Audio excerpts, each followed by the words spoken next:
So it's just after 4 o'clock. I'll get started. Thanks to everybody for joining us today. For those of you who have never been here before, what we do is we cover the news. We do that using lots of mainstream sources, but we try to accent it heavily using open source information that's taken from mainly from great accounts here on Twitter. In addition to the news, we try to present tools and techniques so that if you're new to working with open source information or you've been at it a while, hopefully you'll still find a tip that will help you bring up your skills. And then finally, we try to have guests in fairly regularly who are working on great projects of their own. The goal there is to introduce you to their work. And then if it catches your interest, hopefully we create opportunities for collaboration to build up the community. So we do have a great guest who we'll be speaking with in just a few minutes, Rollo, who's with the Center for Information Resilience. And that's a group that I think many of us have been following for a long time. So I'm excited to have our first interview with somebody from that organization and about all the great projects they have going on. Before that, I will take a few minutes to get into some of the usual background material, some media and some resources, just to let the room warm up a little bit. We'll do that for about 10 minutes, and then we'll get into the interview. And so if you were to look at the far right-hand side of the nest, and by the way, the space makes heavy use of the nest, which is the area at the top of the window where links to individual tweets can be placed. And the reason that we do that is so that you don't have to rely on what I'm saying. I try to provide sources for just about everything that I speak to. And so if you were to scroll all the way to the right-hand side, you'll see that first item in the nest is the invitation to today's space. If you were to click through it, though, you'll see in the thread below that it's a set of speaking notes, essentially my agenda. And in that way, you can look ahead. And if there are any items that we're going to come up to that you're interested in that generate comments or questions, we do invite you to come up and by requesting the mic, which is the button in the bottom left corner of the window. And if you're enjoying our conversation as we go along, then we'd like to get as many people in as possible. Please consider retweeting the space using the button in the bottom right-hand corner of the Spaces window. Okay. So once again, I'll work through the nest. The first item on the right is the invitation to today's conversation with the agenda behind it in the thread. The second item is a reminder that our next conversation will be on Thursday night. I hold these spaces twice a week, Sunday afternoons at 4 p.m. Eastern Time and Thursday nights at 9 p.m. Eastern Time. And so you, with that second item, you could set your reminder for our next conversation now. The third item from the right, you'll see is a reminder that friends of ours will or are live streaming this conversation to a YouTube channel. And I encourage you to participate here because it's only on Twitter that you can come up to speak. But if you want to listen to a past episode or you miss a talk, you'd like to catch up, you can always go to that account on YouTube and find our recordings there. And just a reminder that we didn't have a conversation Thursday night. I actually came down sick Wednesday night, and you may hear it in my voice that I'm just getting over. As a result, after we finish our interview, we'll go on to updates. But because I wasn't as able to keep up in the news as I normally am, we're going to be relying on a few of my friends. And we may run for a little over 2 hours instead of closer to the usual 3. But we'll see how that goes. Perhaps we'll have lively conversation. I'm now speaking from the third item from the left. You'll see that's our calendar and media is the title of that tweet. And so the first item in that tweet is a link. It says teamup.com. And if you were to click that, it opens in your browser. It opens a calendar up. And what we had thought was that the search features in Twitter Spaces were not very good.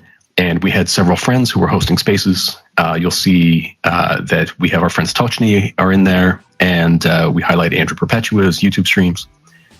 At the same time, we thought if we had the calendar, we would add in external events from think tanks and universities. You'll see that because the calendar's just ticked over to October, it's a little bit sparse at the moment, but we're continuing to add to it. If you have any items you think would be interesting to the group, just DM me or Jacoby and we'll add them into the calendar. In that same tweet, under calendar and media, there are 2 events and 2 podcasts that I'll bring to your attention. So the first event that's coming up is a space that's going to... Mike needs a reset. But while he's resetting, I'll just bring attention to the same items Michael was pointing out. 2 of the events this week that are of note are a space that our friend Sam Bendett is holding with the kind co-hosting of Exit, and his guest is going to be Tayfun Ozberg, a defense analyst, and they're going to talk about Ukraine, Turkey, and autonomous warfare. So that should be really interesting. That's tomorrow. Check that one out. Michael, I think you're back. I am. Thanks for covering for that. And so the other event that I thought was interesting, it's actually going on today. It's the 3rd day of a conference. You'll see it's under the phrase, Rejecting Russian Spheres of Influence. And it's a talk that's being put on by the Helsinki Security Forum. And it has some well-known speakers. It's being hosted by a journalist from the Financial Times. And it's being live streamed. And there's a link to the live stream there. So you may be interested in checking that one out. I see from this tweet, it's day 3. So I'm not sure whether the entirety of the conference is about rejecting Russian spheres of influence, or this is today's theme. But I'll check that out after our conversation. The last, or the 2 podcasts that I wanted to highlight to you. First, you'll see here that one of them was a conversation with the chief of the Critical Threats Project, who is Fred Kagan, and he was in conversation on the podcast hosted by Bill Kristol, and he gave an update on where things stand in Ukraine. And the Critical Threats Project obviously does great work, and they work closely with the Institute for the Study of War. I had not heard Mr. Kagan speak before, so it was interesting. The other podcast is part 2 of the Russia contingency recording. It's hosted by Michael Kaufman, as we often highlight, and this is part 2 of his interview with Jack Watling of the Royal United Services Institute. And part 1 was out, I think, about a week ago, and that was a great talk. So I haven't heard part 2 yet, but you guys will probably enjoy that as well. Okay, so that's the calendar and the media. Looking at the second item in the nest, second from the left, a couple of fun examples. Most of these are from close friends of ours, and it's just, decent work in the last couple of days. So I'll put these up individually if you'll just bear with me. The first of which, or the first actually 2 or 3, deal with environmental matters.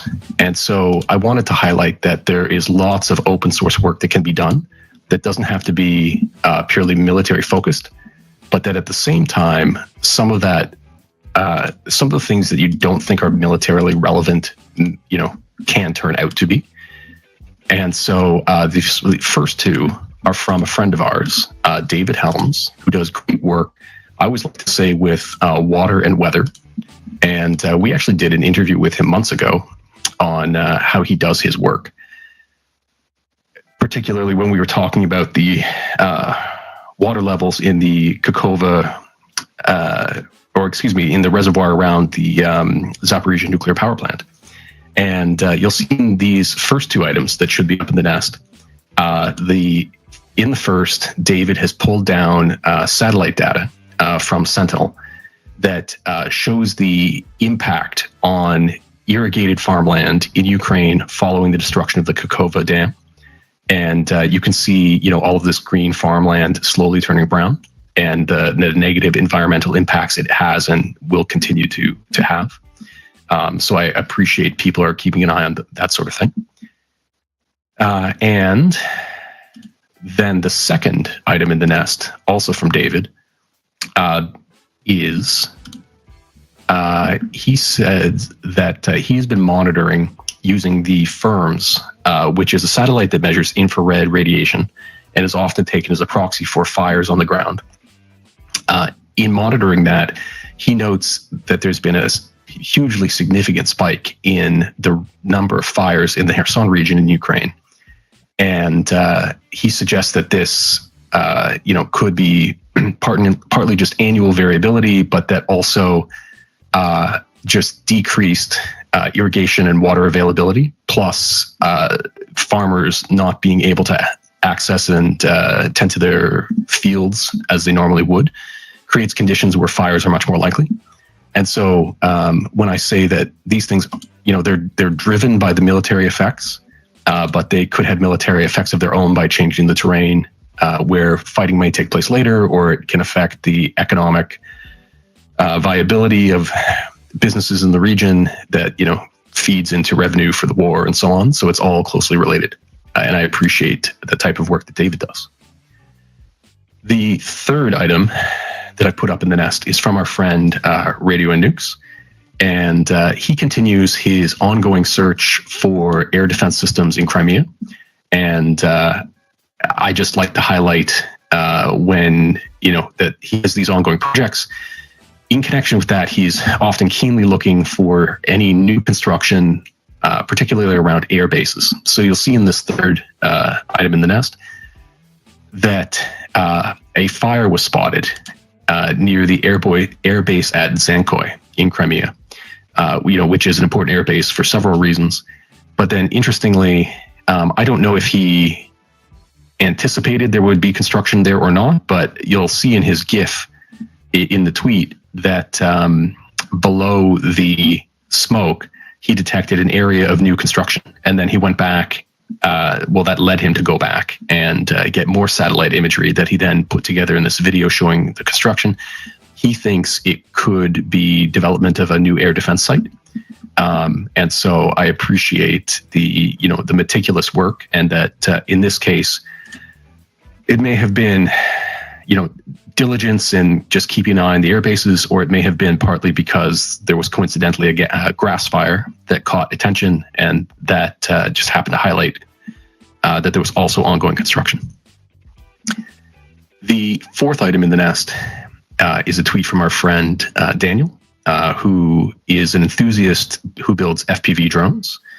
And we've looked at one or two of his threads recently where he talked about, he did an analysis, for example, of the online available plans for some drone parts that were going around for 3D printing machines, and looked at possible failure modes of some of those plans, suggesting they weren't very professionally developed. In this thread, Daniel looks at one particular project that's proposing to use laser cutting to make wooden frames for drones.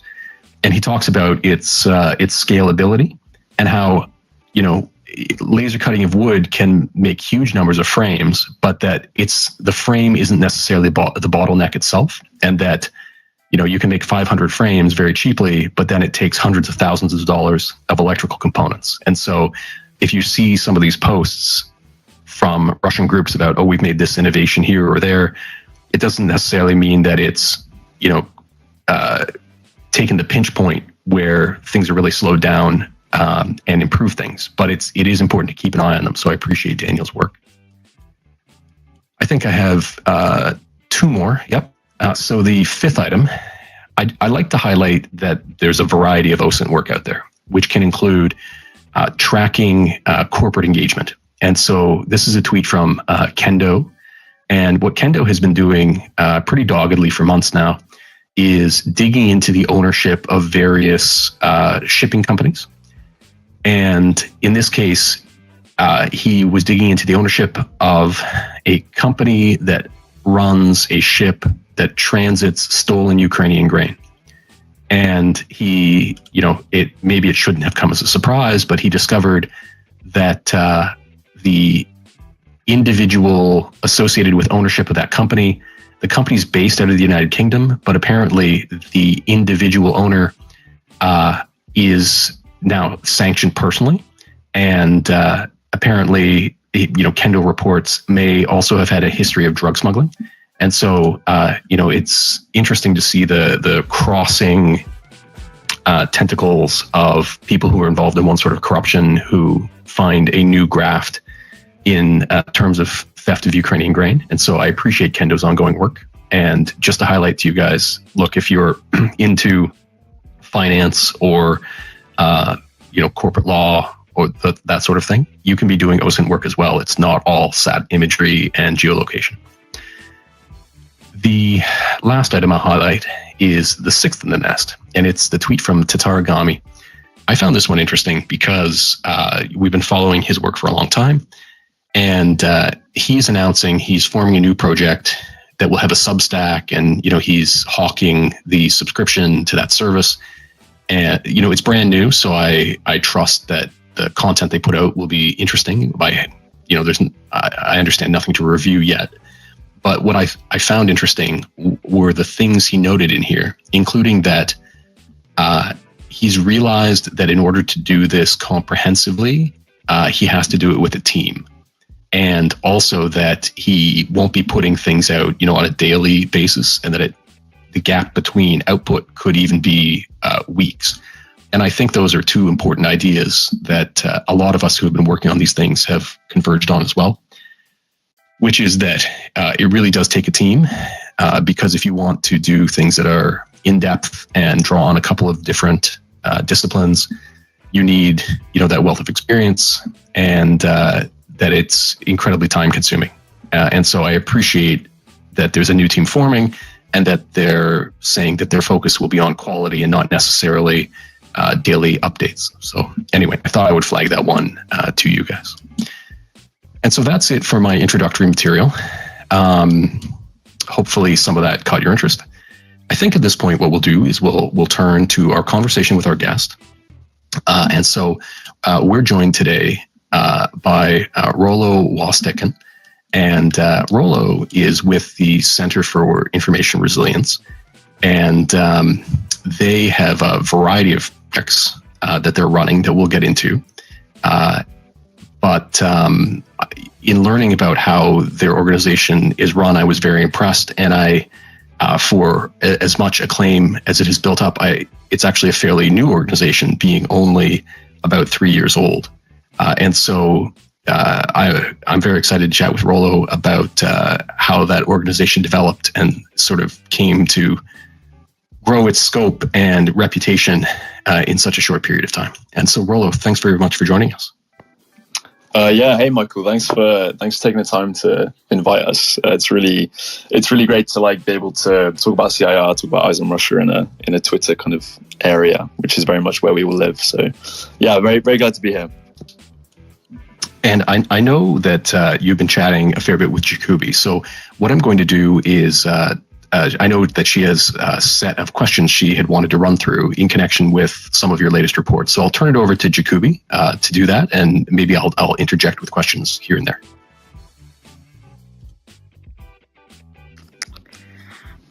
Hi, Rollo. It's great to see you. I've been really hoping to speak to you for a while. I think a lot of us have.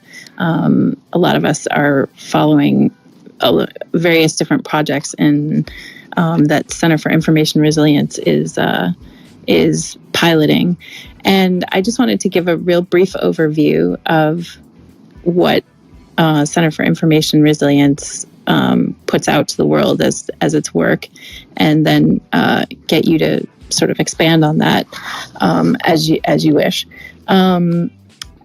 Center for Information Resilience, based on what they say in their website, is an independent nonprofit organization, and it focuses on exposing human rights abuses and war crimes, as well as countering disinformation, combating online behavior that they view as harmful to, in particular, women and minorities. Though I imagine also looking at their work that it expands more broadly than that, but that sort of seems to be their focus. And as a way to achieve those goals, Center for Information Resilience uses as its primary focal point open source research. And everything that they work on is available by open source. They conduct digital investigations. They work with local partners to build their capacity to help with that research and those investigations. And they collaborate an awful lot with partners as well as with media, both locally and in a much more broad sense. And they had as their first, if I'm not mistaken, Rollo, you I'm sure will correct me if I'm wrong, as their first project was Myanmar Witness, and that was sort of their flagship project, followed then by Afghan Witness, along with Eyes on Russia and Sudan Witness, where they will talk a bit more about, more specifically, what some of those individual projects do. And most of the projects are separated from each other. They're sort of siloed, as I think it was described.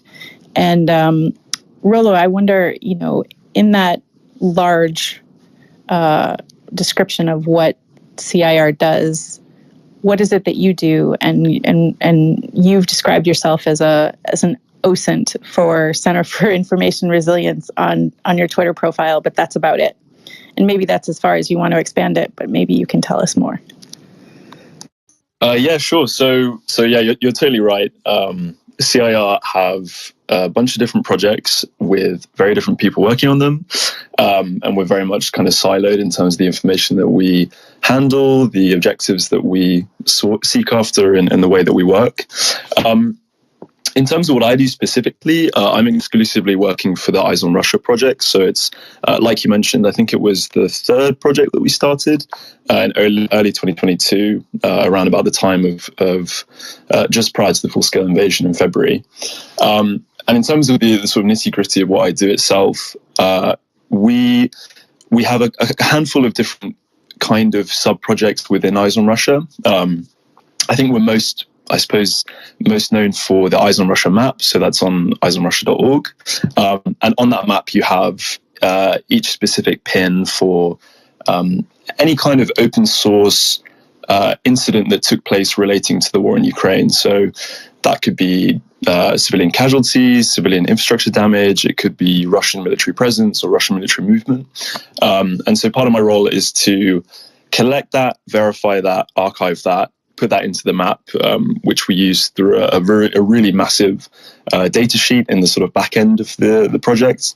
And that's kind of our most prominent public facing for sort of projects within Eyes on Russia. Aside from that, we also look at monthly trends. And so myself and a couple of my colleagues work within the team to kind of, in a very similar way, we collect a lot of open source data. We chart it against previous trends that we've established or that others have established, corroborating that kind of information and really trying to understand primarily the human impact of this war, this full-scale invasion on Ukraine, but as a means of trying to understand the conflict more broadly through open sources.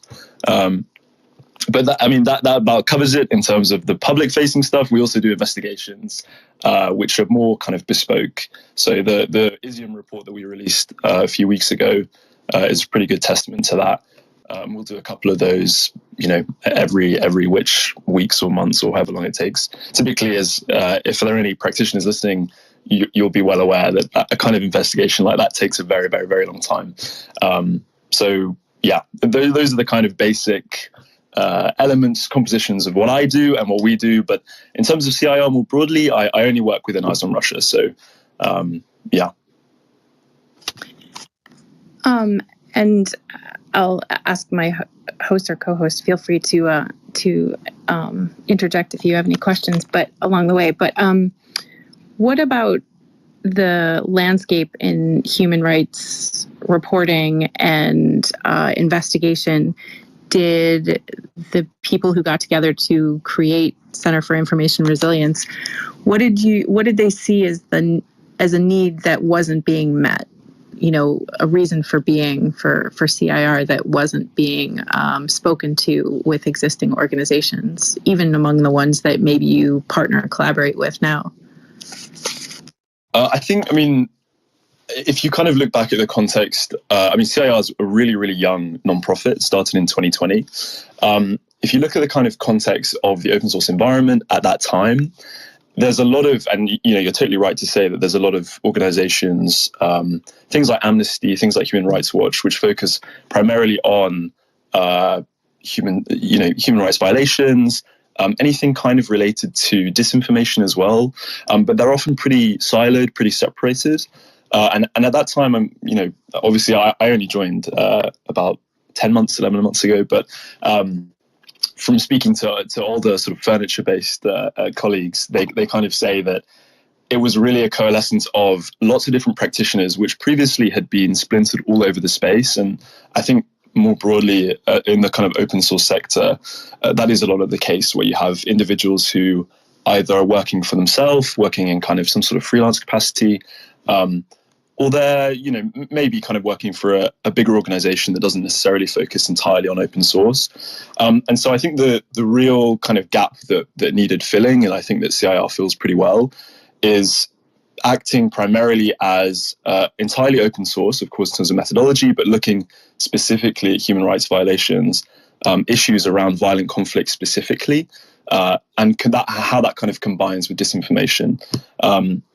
And in that essence, what we're trying to achieve is categorizing, verifying, identifying issues regarding human rights violations in conflict, and connecting that with disinformation, and how specific actors, be that state actors or I guess you could call them kind of like narrative influencers, or big names on social media platforms like X or wherever, Telegram, how they spin specific narratives to fit and at times justify that kind of I suppose behavior, or justify those kind of actions. And so in essence, I'd say it's the combination of that with disinformation, with human rights violations. But I mean, now it's it's very much a different space from what it was in 2020. And I think now there's a lot more organizations that do very similar things to what we do. And that's why we work as partners with them. And there's an incredible kind of plethora of different practitioners that have very specific or niche abilities, credentials, focuses. So I think in 2020, it was a mix of trying to identify that kind of gap, if that makes sense. Yeah, it definitely makes sense. I'm intrigued by a phrase you used that I haven't heard much used, furniture-based colleagues. I'm assuming that you're referring to people, colleagues of yours in this field who have more formalized office environments, as opposed to the situation Center for Information Resilience finds itself in.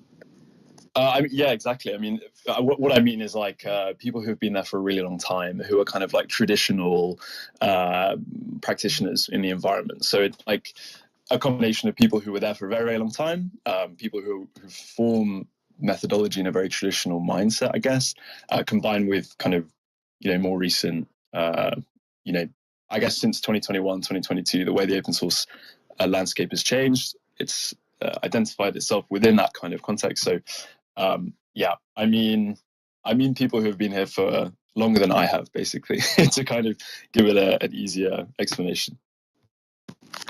No, that makes sense. And just to cue anybody who's interested in reading about things as we're going along, there's some materials, as always, in the nest that Michael has kindly put up there. I appreciate that. Right in the front of the nest is a post from one of your partners, Human Rights Watch. And right behind that, I'll just draw your attention to the mapping, the Eyes on Russia map post that shared when you were recently in Poland presenting your database to some criminal investigation conference, as well as some other materials behind it. So feel free to look at those while we're talking. I'll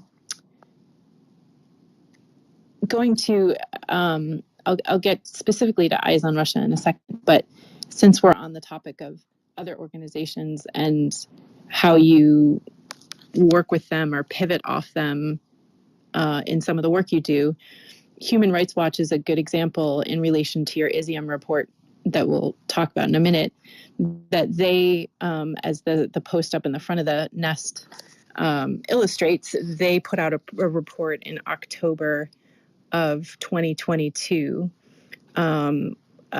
after the liberation of ISIUM occurred, where they reported on war crimes that they were finding and eyewitness accounts that they were obtaining on the ground in person, just going door to door, speaking person to person with people.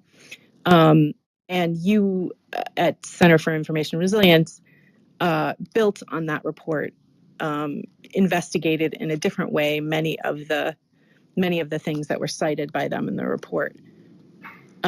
So I'm curious, if that was something you intended to do, this kind of collaborative effort to build on other people's reporting and verify it, amplify it. Yeah, I mean, you're exactly right. In terms of collaboration, in terms of working with other organizations, particularly with Human Rights Watch, which is such a kind of foundational and really, really prominent, obviously, organization in that kind of space. We found it really, really, really important in terms of a methodological basis that we combine reports like Human Rights Watch and even with kind of journalist reports, so AP News or domestic Ukrainian news, which goes to these places and effectively says, it's effectively providing witness testimony. So, they go to ISIUM, they find a handful of people that say that they were tortured here. And obviously their methodology is pretty rigorous in terms of what they've done traditionally with I guess you'd call it human intelligence. And we try and build on that because we know that with open source and it being not really a fairly new, but a fairly recently prominent form of information gathering, that there's a lot more context and a lot more information to be found. A lot of the time with reports by these kind of organizations, as amazing and brilliant as they are, sometimes there's a lot more to be found with information online, particularly from perpetrators or people we think are involved with instances of human rights abuse. So in terms of our methodology with an investigation like this, it's really, really important that we look at testimony, which can be compiled from more robust kind of Human Rights Watch type methodology, or from local media, from international media, from photojournalists, from, and I can go actually all the way to people in a village saying, ex-Russian soldiers came here and did this. The point is really to strengthen that testimony by verifying through open sources, not only footage of it happening, if that can be found, often that's very, very difficult in the report in ISIUM, but also providing context from the perpetrators themselves. It's kind of a really unique opportunity with this open source environment to kind of identify that before and after. And realistically, if for instance, as a hypothetical, a unit did something in a village somewhere in, let's say, March 2022, and there was testimony from an organization like Human Rights Watch, we could identify that unit where they were in January, February, March, April, all the way up to today, and identifying if perhaps there's a pattern of behavior, if they have been involved in somewhere else that was claimed to be a human rights violation. So I think it's, like I said, it's a really important foundation, really, really important in terms of looking at the methodology, in terms of collecting that information and trying our best to leverage that and to use open sources and all kind of wacky ways of trying to bolster that information. So to jump in with two little questions before we go back to Jacoby's line, I wanted to build on the idea of the collaboration that you guys engage in. And I found it interesting that with your Eyes on Russia project, you decided to partner with some other organizations like, C4ADS? Was that the Center for Advanced Defense Studies? And some others, in working together to build your map, and a couple of maybe variations on that question, like, was that a question of scope just because it's such a mammoth task? And do you think that because of the structure of your organization being nonprofit, it's easier to be less proprietary about sort of having to manage it all internally and being more open to collaboration with other orgs? Yeah, absolutely. I mean, it's a great question. I wasn't at CIR when we made a collaboration with C4ADS, so I'm not sure the specifics. But in terms of the methodology of like gathering data, gathering information, it's very, very clear. And you can see this on Twitter or on any kind of on something like Substack, where you have a lot of people that have a very specific niche, maybe a technical niche or a specific interest in terms of what their capability is in regards to satellite imagery or SIGINT or kind of really, really specific things. And because and I totally agree with the fact that we're a nonprofit allows us to say, and also I think the fact that we're dealing with open source information, which means that none of our information is shrouded in a kind of secrecy. We try and be as transparent as possible. It means that a lot of organizations, including traditional media organizations or traditional NGOs, human rights organizations, or perhaps specific technical organizations, are more willing to work with us because they're very much aware of what we're doing, how we're doing it, what the end product looks like. We're not doing this for profit, as it's very clear. And sometimes we'll ask these companies or these nonprofits or whatever, we've seen you do this incredible work. Would you mind if we had a conversation about this? Could we maybe collaborate in that way? And people are incredibly receptive because, I think what's a really, really important thing that we've learned from Twitter or from open source more generally since the full-scale invasion is that you have this sense of collaborative pooling of information, of talent, of people who are very, very willing to help regardless of how they do it or what it looks like or with what organization, that it kind of all fits into place really well. So for us, yeah, you're totally right. I think the NGO essence of it, or rather the non-profit form of it is really important to us and to our partners that we collaborate with. I also appreciated that on the description page of your organization, it talks about how you're also very open to independent open source people, fact checking your work, which I think is definitely a healthy approach. And knowing an organization is open to that would make it more likely for me to build ties with people like you, Rollo, and your colleagues to just be reaching out directly to say, hey, no, maybe not even I found an error, because that probably isn't all that likely, but to reach out and say, I know you were looking at this because you did this report, and I just found this additional detail that might, be related and might add to a deeper report that you develop down the road. So knowing there's openness to that, I think, is an important point.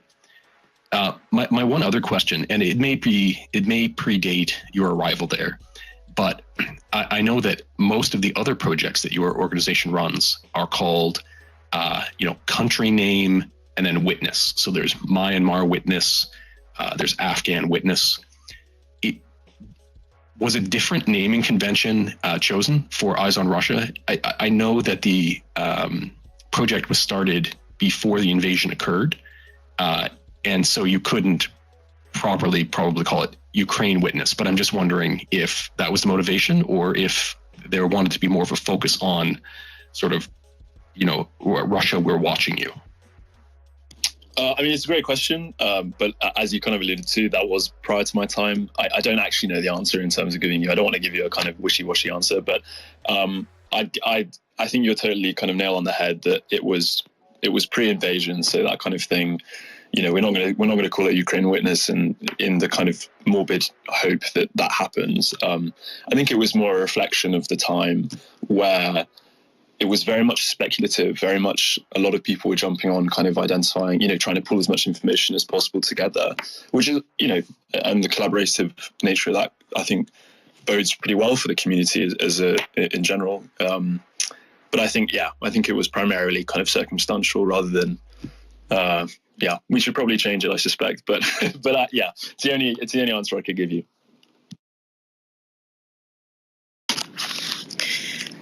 Thanks for that. I'm gonna sort of pivot a little bit to Eyes on Russia specifically, since we started talking about that.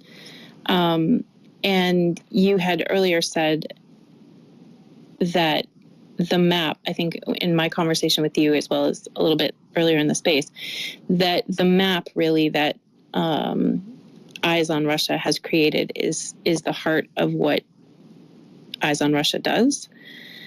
And, if you could talk a little bit more about the purpose behind that map, if I understand correctly, and it's there's a link to it up in the front of the nest. I believe it's the front one. Yes.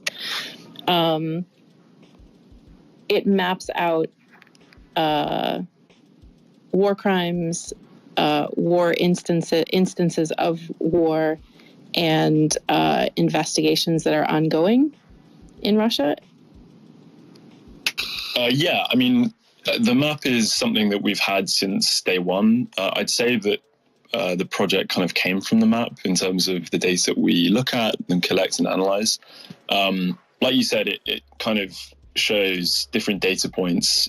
Each point is essentially an incident. It can be, like civilian infrastructure damage, civilian casualty, Russian military loss, Russian military find. And the purpose effectively, I mean, it's similar to if, for instance, our name was Ukraine Witness, right? It'd be effectively pretty bang on in terms of what we're trying to achieve. We're effectively identifying incidents, anything related to the war that primarily looks at civilian harm. Primarily, that's actually like civilian infrastructure damage, buildings, etc., which allows people, across the world, in Ukraine, out of Ukraine, wherever, to identify maybe trends for themselves, identify perhaps the truth behind narrative. So if, for instance, on the map, we feature heavily the town of Mariupol or the cities of Mariupol and Kharkiv. There's a lot of data there. And that kind of highlights, I suppose, the gravity of the effect on the war in general, but particularly on civilian harm within the war. And it allows for a collection, a kind of centralization, and a pretty clear essence of the war itself, I think. And for us, it's really important, not only for the sake of our donors, for the sake of the open source community, or more broadly, the sort of journalistic community at large, but it's also a really important avenue for collaboration. I mean, we use data, for instance, heavily from GeoConfirmed, which is a volunteer, I guess, collective on Twitter, which I'm sure most, if not all of you, have heard of. Their data is extremely useful for us, so we use that and then verify that and add it to the map. But we've also got kind of a lot of volunteers, independent volunteers, and then Bellingcat as well, and a small group called GeoMouse, which do really, really good work in everywhere throughout Ukraine, but specifically in Avdiivka. So we've got a massive kind of disproportionate view on Avdiivka, which is really great in terms of looking at the transparency of it. But I guess, yeah, it's pretty much our flagship project within the Eyes on Russia format. And it just is a way of kind of bearing witness, I think, to the gravity, to the scale, to the specific nature of destruction in Ukraine, and effectively tracking the war from that avenue, I guess. When you mentioned that you track using this map, you track disinformation. How do you quantify that? How do you illustrate it on the map? In what way are you? Does it manifest itself so that we can sort of follow it? Disinformation to me in many ways seems, while it's on social media, it's also not necessarily something you can pinpoint. I think for us, the most important thing is transparency of information, of the data we collect. If for instance, you went on the map and you went through any of the inputs or the little pins on the map, you'd probably identify or notice that, for instance, the language is very objective. we don't attribute necessarily blame in, let's say, a residential building is destroyed in Zaporizhia. We don't attribute blame. We don't say it was conducted necessarily by Russian forces, unless, of course, we have video proof, or, as I'm sure many of you have seen, Russian unit Telegram channels will upload airstrikes of a village, perhaps claiming it's Ukrainian positions. If we can't see Ukrainian positions, we're not willing to call it that. So we allow the viewer, the kind of person who's looking at the data, to evaluate it itself. And we try to step away from the kind of that element of the information space, which is very much a kind of informational warfare space, which can attribute blame, of course, on both sides. And typically that's, you'll get that predominantly on the Russian side. You see a lot of claims, for instance, of, a residential building in Zaporizhia, say, was caused by intercepted or failed Ukrainian air defense, right? And we'll do our best to collect as much information as possible. And that includes missile debris, that includes direction of the strike, so that the viewer can kind of take that into their own account, take it all into account and understand it from their perspective rather than from ours. So it's all about, I guess, transparency in a sense. Sure. I've just not always come across a way to track disinformation. So I've been looking at that map, and it's very granular in how you do that. And I definitely recommend people looking through it to see how you do quantify it and show it. And the language that you use, I think that's very interesting that you point that out. Even when it may be tempting to attribute responsibility in some form or fashion, to try and be as objective as you can, you may encounter criticism for that, but it's also trying to be as accurate in the information that you're sharing as possible. Yeah, exactly. I mean, and something as well that is a function of the map, for instance, that you can look through categories of, you can both actually look through a specific time, a specific place, but I think a really, really interesting and important way that we present the data is the ability to categorize it by education, by healthcare, by culture, so that you can see a real, and like you say, it's very granular in terms of the sort of data-orientated way in which we present the effects of the war throughout the entire country. And so if you were to go on education only, you could see actually maybe there's a specific place in Zaporizhia which is targeting schools, or even behind the front line. So we try and collect as much information as possible and allow the user or whoever's looking at it to categorize that themselves, but we provide and try and facilitate that. So yeah, totally kind of we try and be transparent as possible, but yeah, we sometimes, I don't think we really get criticism about being objective. I think being objective is probably the best policy, but it's something we certainly have to grapple with. No doubt. I'm sure it's always a bit of a minefield, for lack of a better, less sticky term that comes to mind. I want to get to your ISIUM report, but just real quickly, because you mentioned it, GeoConfirmed as one of your collaborating organizations. You had mentioned that you had previously worked with GeoConfirmed prior to joining Center for Information Resilience. And I wonder if that, if you could just speak to that a little bit, because I think your background working with them, no doubt, has a huge impact on the work that you're doing now. Yeah, totally. I mean, I was very much a kind of open source hobbyist, just pre full scale invasion. And I was kind of focused a little bit on Ukraine, and upon full scale invasion, I found myself spending a lot more time trying to geolocate things and looking at Twitter a lot and kind of focusing on Ukraine specifically, almost entirely, effectively. And eventually, I think it must have been in March or April 2022, I started volunteering with GeoConfirmed. I know I see some GeoConfirmed volunteers in the space, so hello. That included kind of just geolocating images of civilian damage, of Russian military units, of anything that I could find related to the war. And then the GeoConfirm which eventually turned into a website, would publish that information onto a map very, very similar to ours, and often more up to date than ours, but it appears to be more focused on the kind of military side of it, which is incredibly useful. And if there's anyone looking to do kind of their own personal investigations, I would absolutely use GeoConfirmed as a benchmark, as a kind of resource.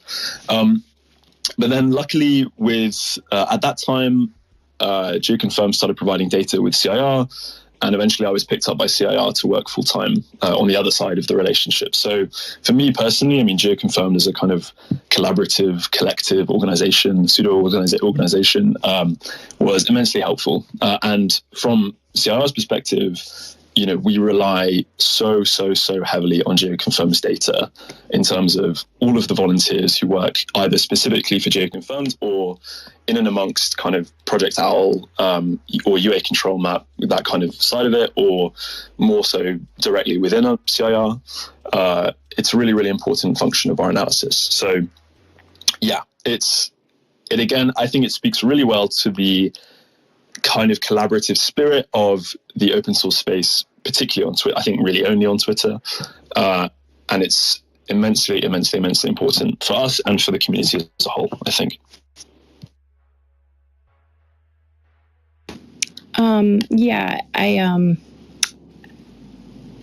Having that collaboration and also your longtime relationship with GeoConfirmed, because you sort of were in GeoConfirmed when it really kind of gelled, if I'm not mistaken. So you also saw that organization grow into something more substantial while you were there, which probably helps very much in how you engage and help things along with CIR and Eyes on Russia. Yeah, exactly. I mean, if there's any volunteers in the chat who want to correct me, but I'm pretty sure there's a couple or a few dozen volunteers at this point, and it's become such a kind of pivotal and important resource for the open source community more broadly, like for CIR, but also, if you look at any kind of national, international news media, so BBC or NYT, even on the sort of think tank end of it, like ISW, they almost exclusively use GeoConfirmed data in terms of looking at trends within the war, or even, I guess, predicting outcomes of the war. Very similar to the fortification map of Brady Afrin, I think, or Afric, that came about a few months ago and sort of did the rounds in international news media. And you see on, I don't know, from an English, British context, Sky News, BBC News use that resource almost daily. So I think watching GeoConfirmed grow, and I was one of the first members, definitely not the sort of first, I was probably, I don't know, let's say within the first dozen. But it's been great. It's been really cool to see it kind of grow and flourish and become this kind of internationally known force behind a lot of the sort of watching of Ukraine and Russia. And I think that's testament to the fact of the collaborative spirit. I think it's really great. We've been talking almost for about 40 minutes, so I'll get to the sort of meat of what we were going to talk about, that ISIUM report, and then also go back to Michael, and then we'll go to the hands of people who are patiently waiting to ask questions too. There was a report that recently came out from Eyes on Russia. I think it was September 12th. You released the look that Eyes on Russia took at the reporting that Human Rights Watch did and various other of your partners. And you identified in your research 4 different militia units that came from the Donbass, Luhansk regions, referred to often as DPLR units, militia units, that allegedly abused civilians, POWs, in 7 or 8 different locales in Izium, 2 of which were clearly schools that were used, and then one that was adjacent to a school. And I wonder if you could talk a little bit about how that came about, why you focused your efforts on that situation in Izium, and if you could just sort of talk a bit about that. Yeah, sure. I mean, if people were kind of involved in if they were following the war or the kind of more broad international news media, Izium became quite a kind of important prescient site, I guess, similar to Bucha in terms of its infamous renown of mass graves, of supposed human rights abusive kind of treatment by occupational Russian forces. And so for a lot of the time in occupied areas, or now previously occupied areas, a lot of these kind of cases came about. Obviously, it was very difficult. It was essentially impossible for any kind of outside journalist or outside official to come and verify any of this content, any of these claims rather, until after the occupation. So with Human Rights Watch report releasing, I think myself and a few other colleagues read it, and we saw that, okay, this is incredibly interesting and a really strong case. Obviously, Human Rights Watch have a pretty robust, rigid methodology of how they do this kind of thing. And there was a lot of independent testimony coming from that area. And so there was, however, no mention of perpetrators. There was no mention of potential units involved. There was a bit of a mention in, I think, the Human Rights Watch report that said that a local identified potentially a Luhansk or Donetsk-born unit or a handful of troops that were in the area or committing it. So we thought, okay, well, during the occupied Kharkiv region, between April and September, there's a lot of Russian units filtering through, particularly in Izium. It was really, really sort of famously a supply base. And with that, obviously, we talk a lot about OPSEC and PERSEC within CIR, and I'm sure everyone talks about it within the open source community. Obviously, a lot of Russian forces, and particularly Russian proxy forces, so LPR, DPR troops, are clearly not aware of that, which is really useful for us in terms of trying to collate and collect and verify all this information. So it became clear after doing a little bit of investigative work that we could identify who was in the area, in sort of Izium as an area in general, in the town. But more specifically down the road, we were able to kind of use open source, only open source, to identify, first of all, who these units are, secondly, who's in the units, and thirdly, where they are and when they are there. So once we sort of compiled this information, we were like, right, we need to make this into a report. It's clearly a big deal. So that kind of kicked it off. That kind of started the process of the investigative process, I guess. I'll go to Michael and then perhaps some hands. And if my questions aren't answered in there somewhere, I'll come back around to them. Go ahead, Michael. And so, since you spend so much of your time developing the map, but you do these individual reports, particularly where you think there's, a critical element. For example, a week ago, we were discussing with our other guests, the Renegade Relief Runners, your investigation into attacks on medical facilities in Kherson, and another important matter. I'm wondering how you conceptualize of these reports that you do, in that if you compare it with a couple of the other types of organizations that you work with or are in the same space, organizations like Human Rights Watch, maybe flagging, they're saying, hey, there's an issue happening that people need to pay attention to.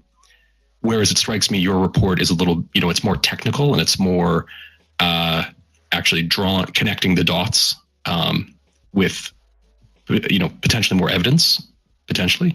But at the same time, for example, I know that Bellingcat actually maintains a team that's staffed largely by lawyers in order to handle some of the information that they gather in a way that may have more integrity if the material were actually to be presented to a justice body.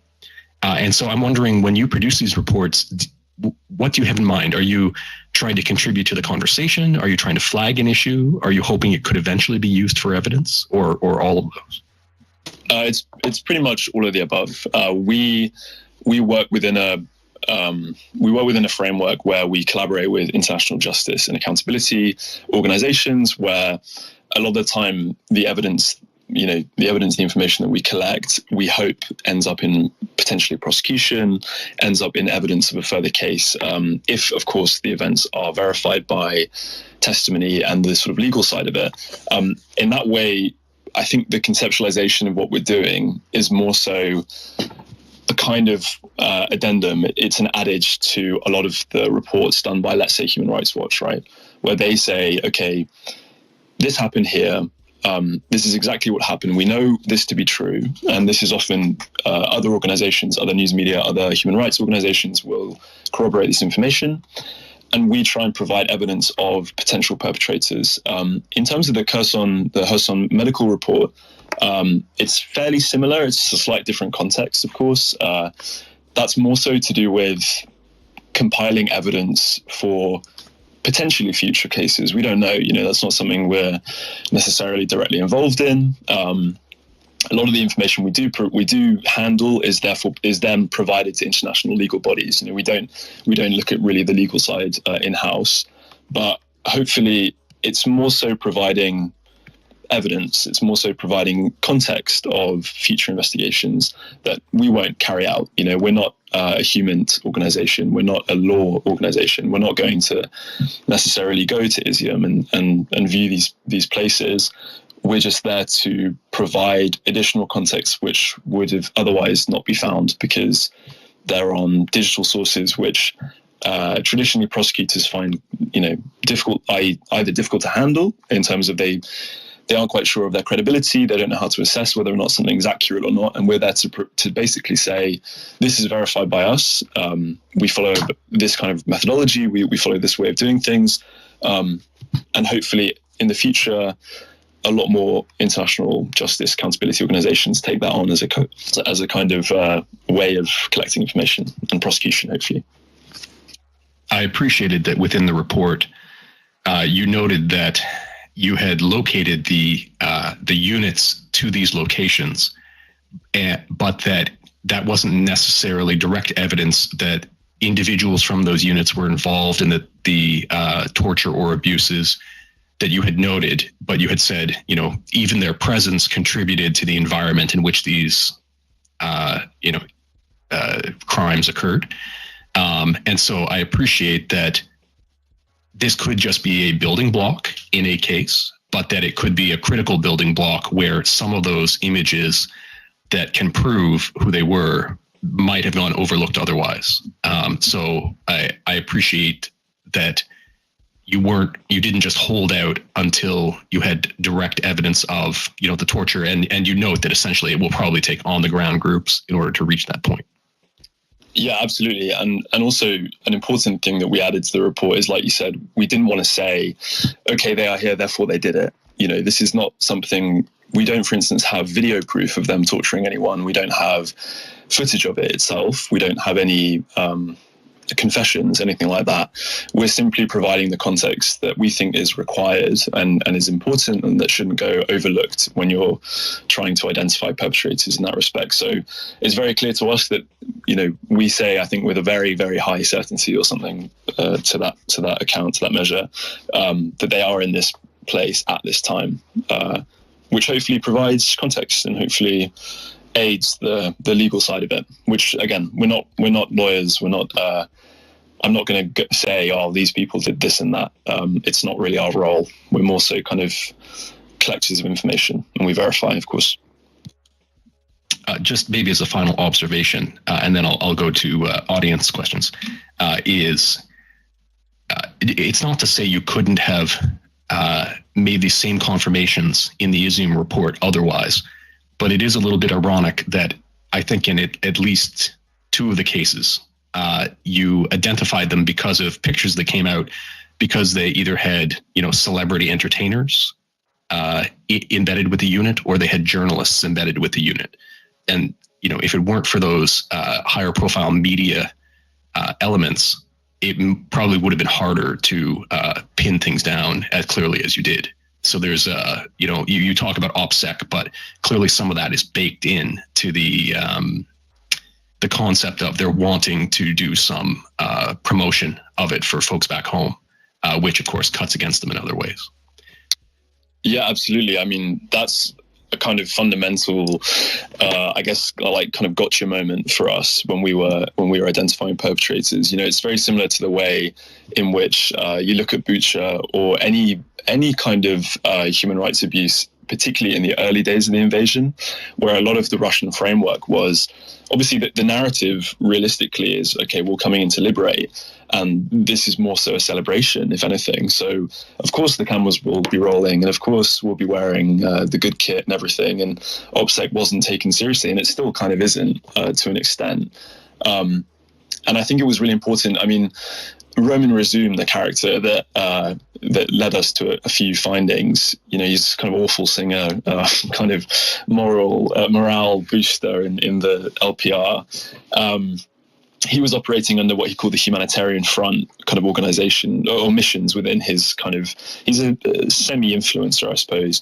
So he was going out there to provide material support, medical support, financial support to his, what he saw as his mates, basically.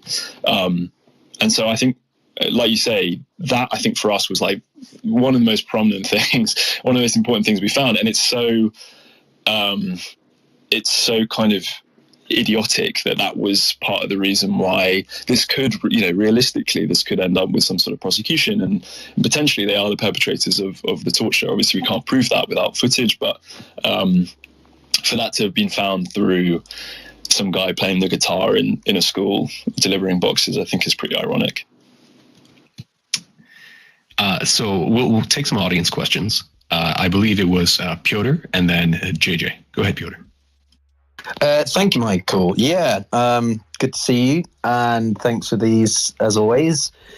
Interesting conversation, and Rolo, thanks for your interesting background. I'm going to zoom out a little bit and focus less on the technicality, because I'm less on the OSINT side and more on the policy side, but I find it incredibly valuable participating in these spaces, and I've learned more about the micro individual details of the conflict from spaces like these, and building networks and friendships with, well, hopefully Michael and Jacoby and others will think that. But so I guess my first question is just, about a year ago almost, we had an actual conversation with some members of the community like OSINT Defender and Spook and stuff about, being social media, not personalities, but warriors and, people who help to fight the fight. And one of the questions I had for them, which I'd be curious for your thoughts, is why isn't OSINT taken more seriously by the mainstream media?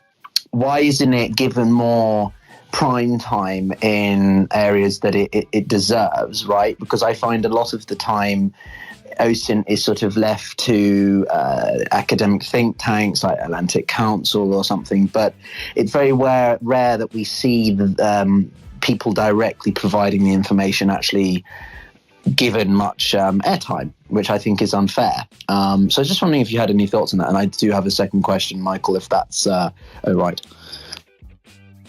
I think it's a really interesting question, and I think kind of mainstream media or NGOs or non-profit organizations, they do take open source more seriously now. I think fundamentally, if you think back to January 2022 to probably March 2022, in which Twitter accounts like Rob Lee exploded overnight. They kind of got, I don't know, maybe 1 million or a few 100,000 followers. It became quite clear that, at least from a grassroots level, open source was the way in which this kind of information would come out. it's obviously a methodology that's relatively old, although it's always kind of developing and always going forward. And I think that some organizations, specifically journalistic organizations, do see it as this kind of spooky witchcraft that they don't really understand. And because they don't understand it, or because they're not able to go on the ground, like, for instance, you have like amazing reporting by AP News that we're in Mariupol, or that we're in any kind of place at the time of any really important event to take photographs or videos. They obviously rely heavily on those. But that being said, I think if you look now at the landscape of information with regards to Ukraine, you have BBC Verify, NYT Visual Investigations, ABC, Wall Street Journal, I think. You have a lot more people, a lot more organizations that are adopting and taking open source more seriously. I definitely think there's a kind of overall bias against it in a way. But even, I can only really talk properly on a British context, but like Sky News do a lot more open source chat now, effectively, to put it crassly. They are much more inclined to talk about it. But I definitely think there's plenty of space to go. There's plenty of ways that it will develop. And I think maybe part of the problem is the democratization of information. Maybe that's, I don't know, the media landscape's changing, and perhaps mainstream media outlets are a little worried of where it goes in terms of relevance for their information. No, I appreciate that. I've been living in DC for a while, so I was coming at it from the sort of US lens. But this kind of leads me into the second question, which is that, I did some work with Crisis Group previously, and one of the things that sort of a lot of people like them, because you mentioned HRW, done some work with them in the UN context, and why people like those two particularly, I think, in the UN at least, why they get more exposure than others, is because they really put themselves in the field and do a comprehensive analysis in a way that I don't think others do. And this leads me to my question for you, which is, we obviously had the incident with Amnesty, I can't remember if it was 6 months ago, a year ago, about, the claims that Ukraine was, what it was doing behind, front lines in, I can't remember the exact details, but in urban areas, right? And that really dented faith in Amnesty.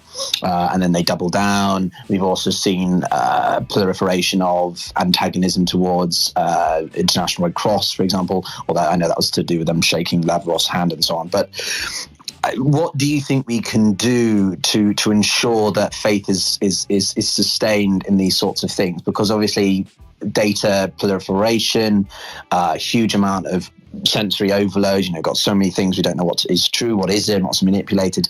What do you think are some of the safeguards or steps that we can work to do from both bottom up but top down to ensure that OSINT remains, as on point as it usually is? Because unfortunately it takes one organization to make a few people lose faith, or a few trolls and whatever bot farms to sort of affect that. So I'm very curious what you think about that from a prescription sense. I think it's an interesting question, and it's an unfortunate question, right? That this is definitely a problem that we'll have to deal with.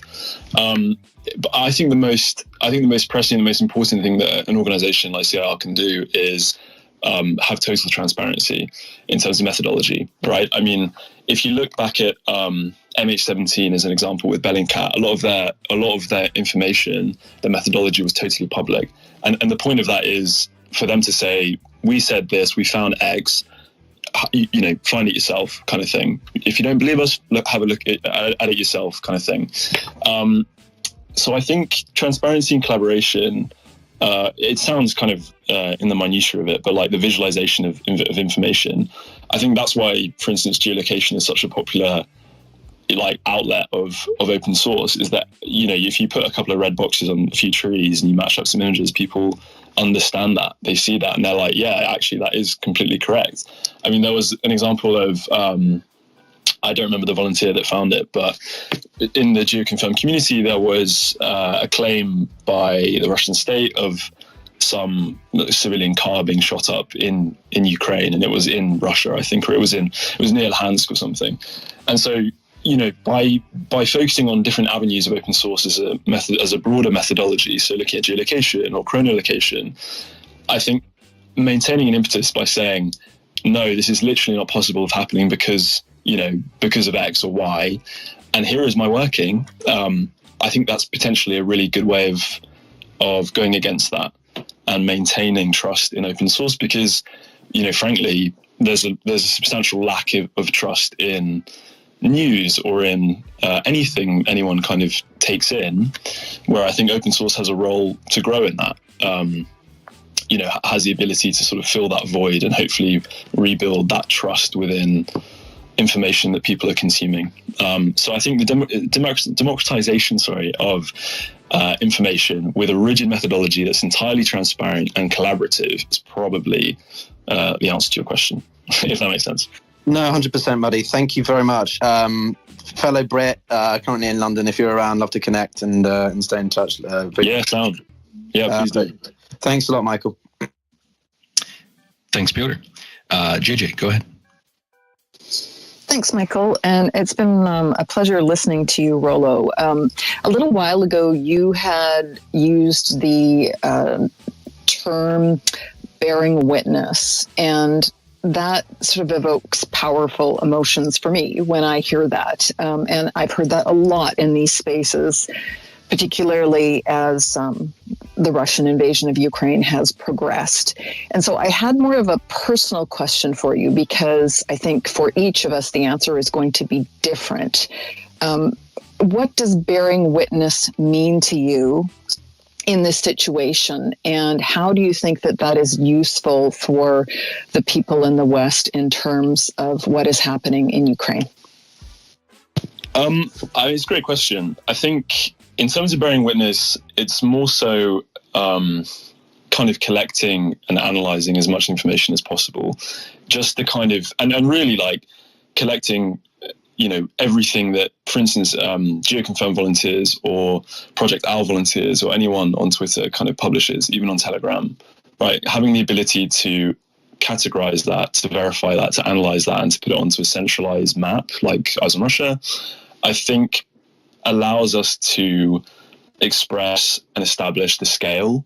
And I think the scale of devastation is really, really important to kind of put across. And, for instance, if you watch like 20 Days in Mariupol, a really recent documentary film by AP journalists, you kind of understand in a fairly minute sense, obviously that's only one place over 20 days, like the sheer misery of what it's like to live not only just under occupation but under bombardment from a civilian, from a military perspective. And I think in terms of how like analysts deal with looking at graphic material or trauma, we've got a lot of safeguarding measures in place, which is really great. And obviously we're all sort of grateful to CIR for promoting that and being an open company or organization that like looks after its staff, obviously. But there are some things that we, for instance, we will touch in terms of someone will do it. But we all have our limits. Like, each analyst can decide whether or not they want to look at something, which is totally fair, I think. So, I mean, to directly answer your question, I think bearing witness is just the ability to collect and verify information on a complete and total scale. I know it's kind of a like Sisyphus problem. Like it's always too big for us. Effectively, we don't have enough staff to like manage that. But I think making sure that the record is there and it's permanent and it's accessible and it's transparent, I think is really important. And that's probably a good way of expressing, bearing that witness, trying to understand that, trying to compile that. I imagine that if that same question were put to some of your colleagues in some of the projects like Myanmar Witness, where, at least with the war in Ukraine, there is more of an ability, that the Ukrainians are fighting back. Whereas in Myanmar, where, the authorities have much more total control, that there might be a different element there as well. And it may be a less, a problem with less eyes focused on it. And so, it would be interesting. We do hope that eventually we'll reach out to some of your colleagues on the other projects to have them on to chat with us from Afghan Witness, Myanmar Witness, I believe it's Sudan Witness. And hopefully we can put some of these similar questions to them. Yeah, absolutely. Sorry, go on. No, please, you go ahead.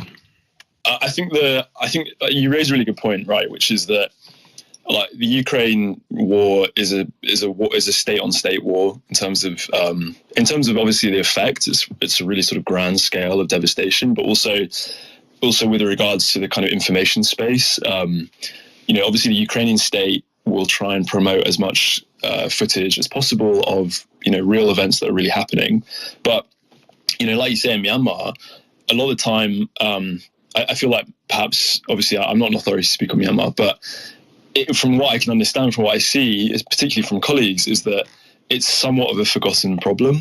And obviously, when the state, like you say, has total control, that also means they have control of information. And average sort of Burmese people can only put out a certain amount of videos or footage of XYZ happening and hope that someone picks up on it. And so I think it's really important for organizations like CIR, or more broadly kind of the open source space. And I think you probably saw that with Armenia, Azerbaijan, or with any kind of conflict or any kind of crisis that occurs, that I think it's really important, particularly for Western voices, Western organizations, to present information in a complete objective, transparent way, and to say, this is actually happening. I verified it. This is where it is. This is when it took place. And hopefully you're able not necessarily to change policy, but rather to raise awareness in the kind of proper granular sense, and to showcase what's truly happening, wherever it might be happening. Absolutely, it's important work. Jonathan, please go ahead. Thank you for the work your group does, Rollo. Thank you to Michael Exit Jacobi also. My question relates to the investigation of civilian deaths in Mariupol and how research into war crimes has evolved since the Srebrenica massacre in 1995. One of the claims made by the Serbian perpetrators of those crimes, or bad faith actors on their behalf, was that the estimated 8,000 to 10,000 Bosniak males who were murdered there were not murdered by the Serbian army, as the Hague trials and other national trials have conclusively found, and Serbia itself has admitted to, but that these victims were simply killed as a result of war. I believe this narrative is already circulating in Russian propaganda. So you talked earlier about the scale of the investigative process, a process which Srebrenica showed is vital to refute claims made by bad faith actors. My question is, do you foresee adaptation by your group, particularly in terms of resources, to the scale of investigating the Ukrainians killed in Mariupol by the Russian armed forces? And what is your current perception on how long a future investigation into Mariupol's dead will take? Thank you for the work you do. Thanks. It's a good question. It's a tricky one. I mean, I know with the ICTY, it was very clear-cut, very thorough process to which the Serbian government obviously was reluctantly partaking in. And obviously that was after the event.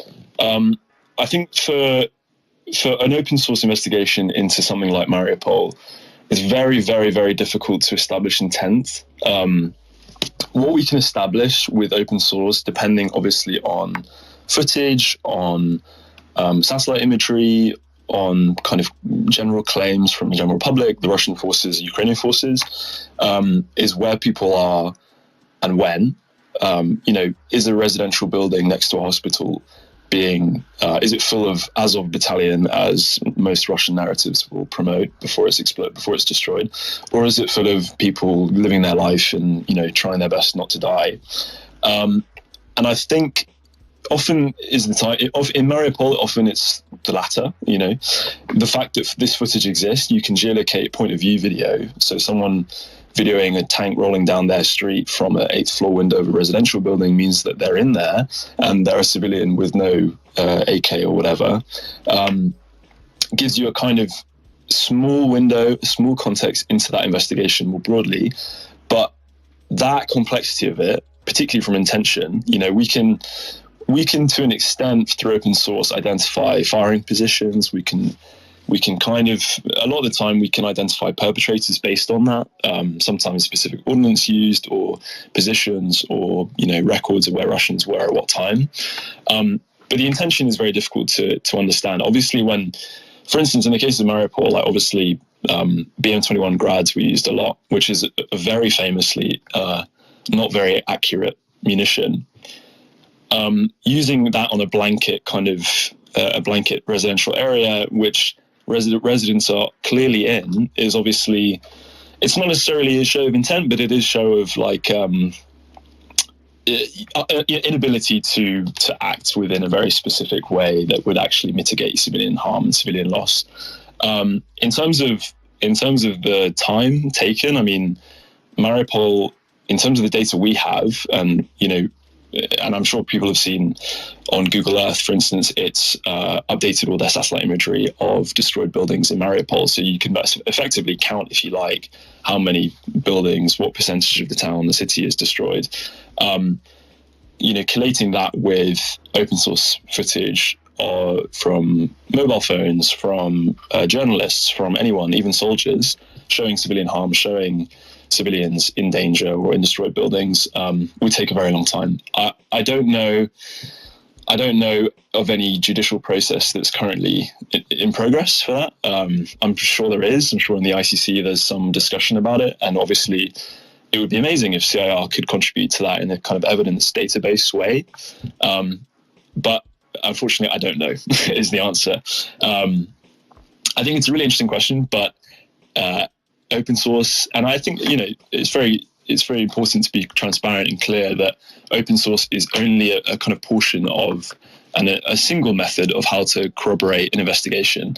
Hopefully what we're trying to do is in the future, so if you have another ICTY situation, open source would feature prominently in an investigation as part of other methods.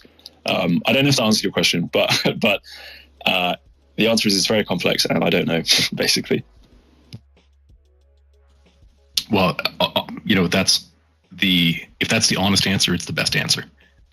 And just positioning yourselves as an organization to be most able to contribute to a potential, investigative format, however it develops, is really all that can be done at this point, in the absence of knowing how that will proceed. So I think I'm just going to go to my co-hosts. I think they each have one question. And then since Rollo's been very generous with his time, we'll just take those last two. So Jacoby, go ahead.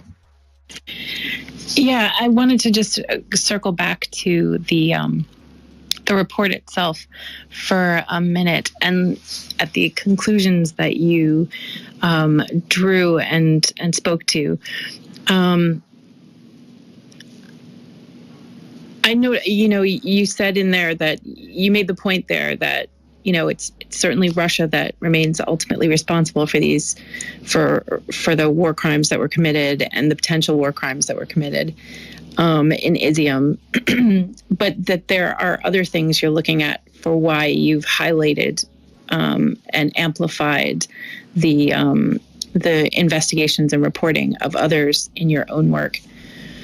And one of them, you highlighted, for example, that there were, at least four different units that you identified as being enablers of what may have happened there. You don't have footage of it, but triangulating your information, you've drawn certain inferences. And one of the things is that the people who are part of those units that come from the Luhansk and Donetsk regions are their tools, if you will, they're accessory units to Russian movements, and but they are from those regions, and those regions are part of Ukraine, and that it's important to document. scrutinize and look at the role of people who, are from those regions in what is happening as well, and also to get at why that may be, not to finger point, not to, but do so in an objective way that, because a lot of the people subjected to this, as you point out, don't know who the perpetrators of these things were. They didn't identify themselves in many cases. And I'm interested in the way that you did that conclusion, and articulated your conclusions. We work with a few of who work at CI are Ukrainian themselves, and so it was important for us as an organization to be transparent on what we mean, and also pretty clear that we don't have all the answers. In terms of, if you look, for instance, at historical, and to preface, I'm not a lawyer, so I don't have a kind of legal background, but if you look at traditional or historical examples of war crimes trials, of how the international judicial community understands and prosecutes war crimes, typically, obviously, this goes all the way up effectively. And I'm not a Ukrainian, so I can't pretend to say I know about the kind of very deep intricacies of Ukrainian nationhood and the ideas of who belongs to what and what belongs to who. But for us, I think what was really, really important is that we identify who these people are. We identify who they are fighting for. It's very clearly they're fighting for the Russian Federation. What unit they were in, where they were, and when they were there. Through our research, I think we identified about 35 different people with names, etc., from this specific unit, from 204th 5th Battalion in School Number 6. And so, so for us, it's really important that we don't make any conclusions that would be legally touchy, or that would be that would suggest that we have information that we don't have, or that would kind of necessarily say that these are perpetrators. I think throughout the report we do kind of mention that, like you said, we don't have footage of this. We rely extensively on testimony from survivors and on other organizations. And so I think like we said earlier with Michael, we're actually trying to act as a form of evidence, a supplementary form of evidence to potentially a future trial, a form of sort of prosecution, which would be amazing. If that's possible to happen through open source, I think that's incredible in terms of how the justice system internationally has developed over like 10, 15, 20 years. So in terms of the wording, we worked with Ukrainians to make sure that we weren't kind of, we were trying to highlight the complexity of the conflict, the complexity of those committing, perpetrating, or even just fighting amongst Russian forces. And it's, I think, really important to note that most of these people were, I guess, constitutionally Ukrainian, I think legally Ukrainian. Obviously, there's a legal dispute, if I'm not mistaken, of whether or not they are actually still citizens if they take up the flag of Russia. So it's just a form of kind of addressing the complexity and highlighting the complexity, really, and saying that, this is the information we have. These are the conclusions we can kind of draw from, and that, we hope that, I don't know, we hope that the evidence itself, we hope that the evidence speaks for itself and can be used for good in the future, hopefully. Well, thank you so much for being here and for sitting through all these elaborate questions and providing so much information. I really hope everybody here is interested in what you've been talking about and goes to look at all the work that you're doing. And I'll just pass it to Exit 2. I know she has a question. Thanks so much. Rollo, nice to meet you. I was wondering, kind of going forward for Eyes on Russia, is there specific themes that you guys are watching in the coming months, maybe things that we might not think of kind of off the top of our heads? And kind of secondarily to that, is there tools or blind spots that you guys are looking to solve in your investigations? Yeah, it's a good question. I mean, in terms of future, we're data driven. So, whatever happens, we try and address, we try and look at, and we try and analyze. So I can't tell the future. I can't say, what kind of trends we're looking at. But we always look for things, and we do a monthly trend every month in which we look at the country as a whole, but we also look at specific case studies. So through this analysis, we're constantly looking, verifying, and analyzing data.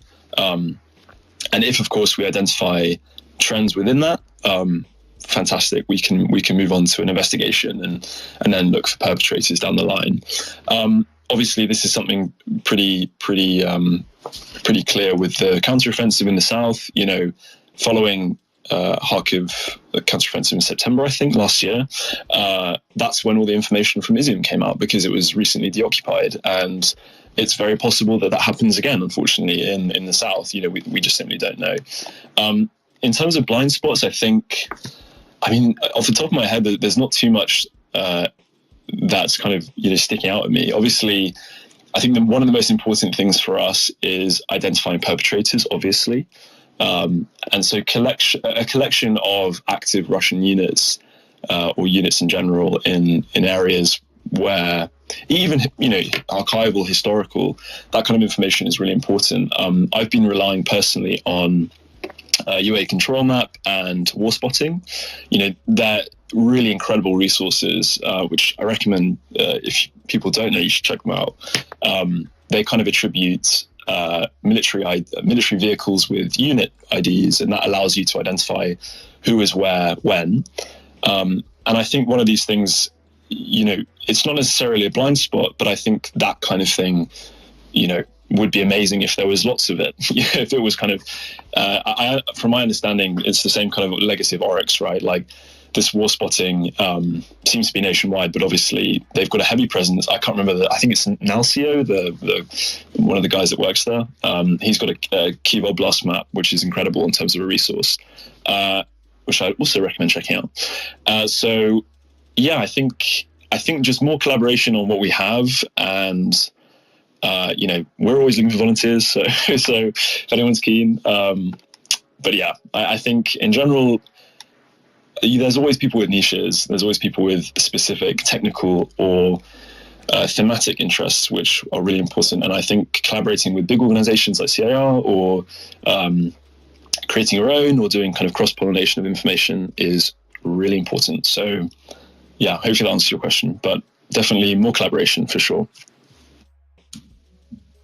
All right. Well, Rollo, thanks very much for joining us. I think that there are several areas that I would love to dig into more. And so whether we speak with you again, or perhaps have you on with some of your colleagues, we are hoping to speak to some of the projects, Afghan Witness, Myanmar Witness, and the like, on that issue of sort of tools and maps that you were discussing just a moment ago. I've been thinking I'd like to hold a space that got a little bit more technical into the tools of mapping and comparing, how these projects are run. If there are different alternatives, if people are trying to start these. And I know that we have, for example, Andrew Perpetua often drops by, and I see Geo Confirmed is here today. So I kind of like to get some people who are doing this on a big scale together to compare notes on, is it database fed? Which databases do you use? Why have you made these design decisions? So hopefully that's another area of investigation I'd like to get into. And I also think that your story is interesting to a lot of people, in that you went from a volunteer to a staff member, and whether people are interested in just volunteering or trying to make this more professional, it sounds like you're a great example to them. So once again, thanks for coming and chatting with us. Yeah, thanks for having me. It's really great to do this kind of thing. I think the collaborative spirit of open source is really important to me and to hopefully everyone. So yeah, like Michael said, if there's anyone interested in volunteering or whatever, or advice, I'm not expert or anything, but I can always lend a hand. So yeah, thanks for having me, guys. Appreciate it, and I will definitely keen to do more. So I'll let you know. Awesome. Okay, so we're going to move into some updates on the war in Ukraine, but I see Jacoby has a note here, so we'll go to Jacoby. Just speaking to whether or not people are interested in volunteering or otherwise getting involved with CIR, I just put up, it's second in the nest now, third actually, a post that will direct you to the portion of Center for Information Resilience's website where you can look more deeply into that, as well as also reach out to Rollo, I'm sure. Excellent. Okay, so I'm just putting up the material I wanted to speak to first. And I often will start by discussing developments in the offensive in Ukraine. Because I was out sick with a cold for a few days, I'm not as completely up to date as I normally am.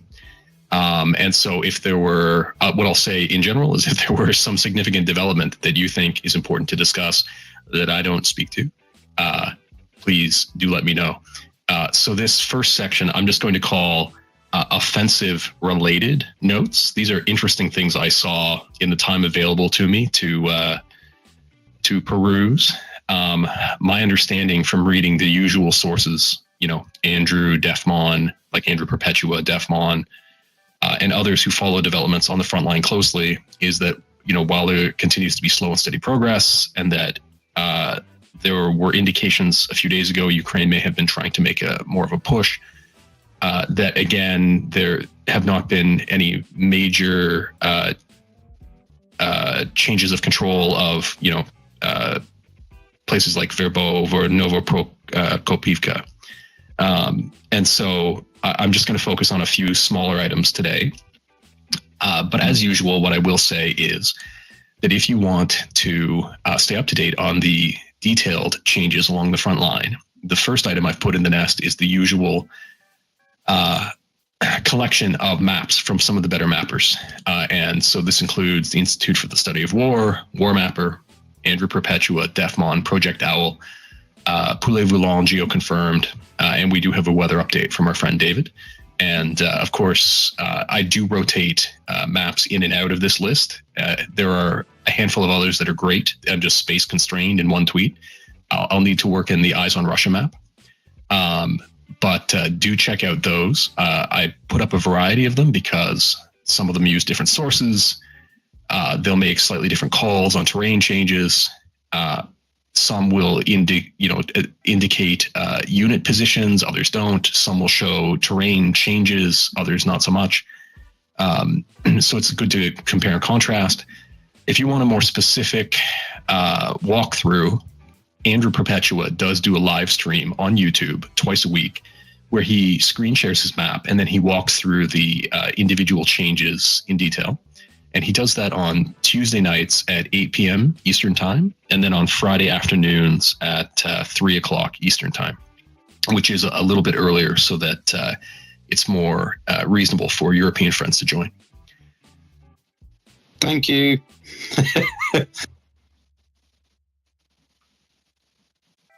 I don't know who said thank you, but you're welcome. That'd be the only Britty Blighty on the stage, I think. Oh, gotcha. Yeah. About the earlier time for the Europeans. Absolutely. Although I have seen that the recordings on YouTube get tons of plays as well, so you can always catch them after the fact. Oh, there's no replacing live time chats with you, Michael. Okay. Yeah. Which there's something to it in that some people have just said, well, why don't you just pre-record these and then you won't have the technical problems that face you? And but in that way, it would be hard we could get our guests lined up, but then if people drop in with interesting questions, we couldn't incorporate them in the same way. So it's the features of spaces that are unique that I appreciate. So I'm glad Andrew does his live as well. Okay, so the few little notes. The first is just sort of for a point of interest. It's the second tweet in the nest. It's the one by Brady Afric. And this shows this triangle between Robotin, Novoprokopivka, and Verbov and it shows the gradual degradation of the landscape as the fighting and shelling has progressed. And we've seen sort of similar coverage on a smaller scale, in terms of, a given crossroads, for example, slowly turning into what looks like a World War I battlefield, completely pockmarked. And here we're seeing it on a scale that's, essentially regional, between several fair-sized villages. And, it's shocking to see. The one bit of projection about what we might need to keep an eye on, although this is from a couple of days ago, was Andrew Perpetua passing on the note that it looked like Russia was ramping up its activity in the northern section of the front line around the Crimea area, with them appearing to launch large numbers of airstrikes, potentially preparing for an offensive. Now, Andrew follows this much more closely than I do. I know that in sort of that area, the Lyman and sort of even further north area, there had been word that Russia has been pushing for several months now, sort of as a counter to the Ukrainian push in the south, in order to keep some defenders fixed, with not much luck. So we'll have to see whether this, threat of an offensive from the Russians materializes into anything to be particularly worried about. The fourth and fifth items here are kind of technologically interesting, and it looks like I've lost one of them, so I'll just put that back up. But the fourth item that's up there at the moment is a new device that's been developed, which is a little radio receiver, and it's pre-programmed with the frequencies on which Russia tends to communicate with its drones.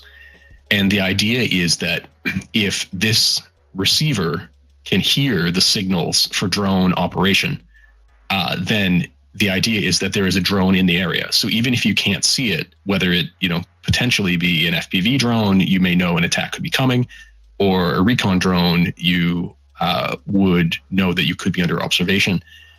This strikes me as a great innovation. I suspect that these sorts of receivers can be cranked out in huge numbers and very cheaply. I do note that this is the sort of thing that, of course, if Ukraine can do it, Russia could probably do it as well. So it may come down to,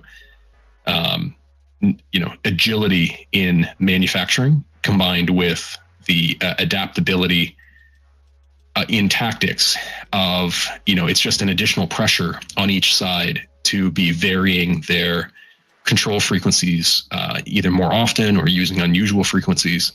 But it's sort of putting in the hands of the everyday soldier one more tool to try to counter the threat from drones. So I thought it was a pretty interesting development. Wolverine, go ahead.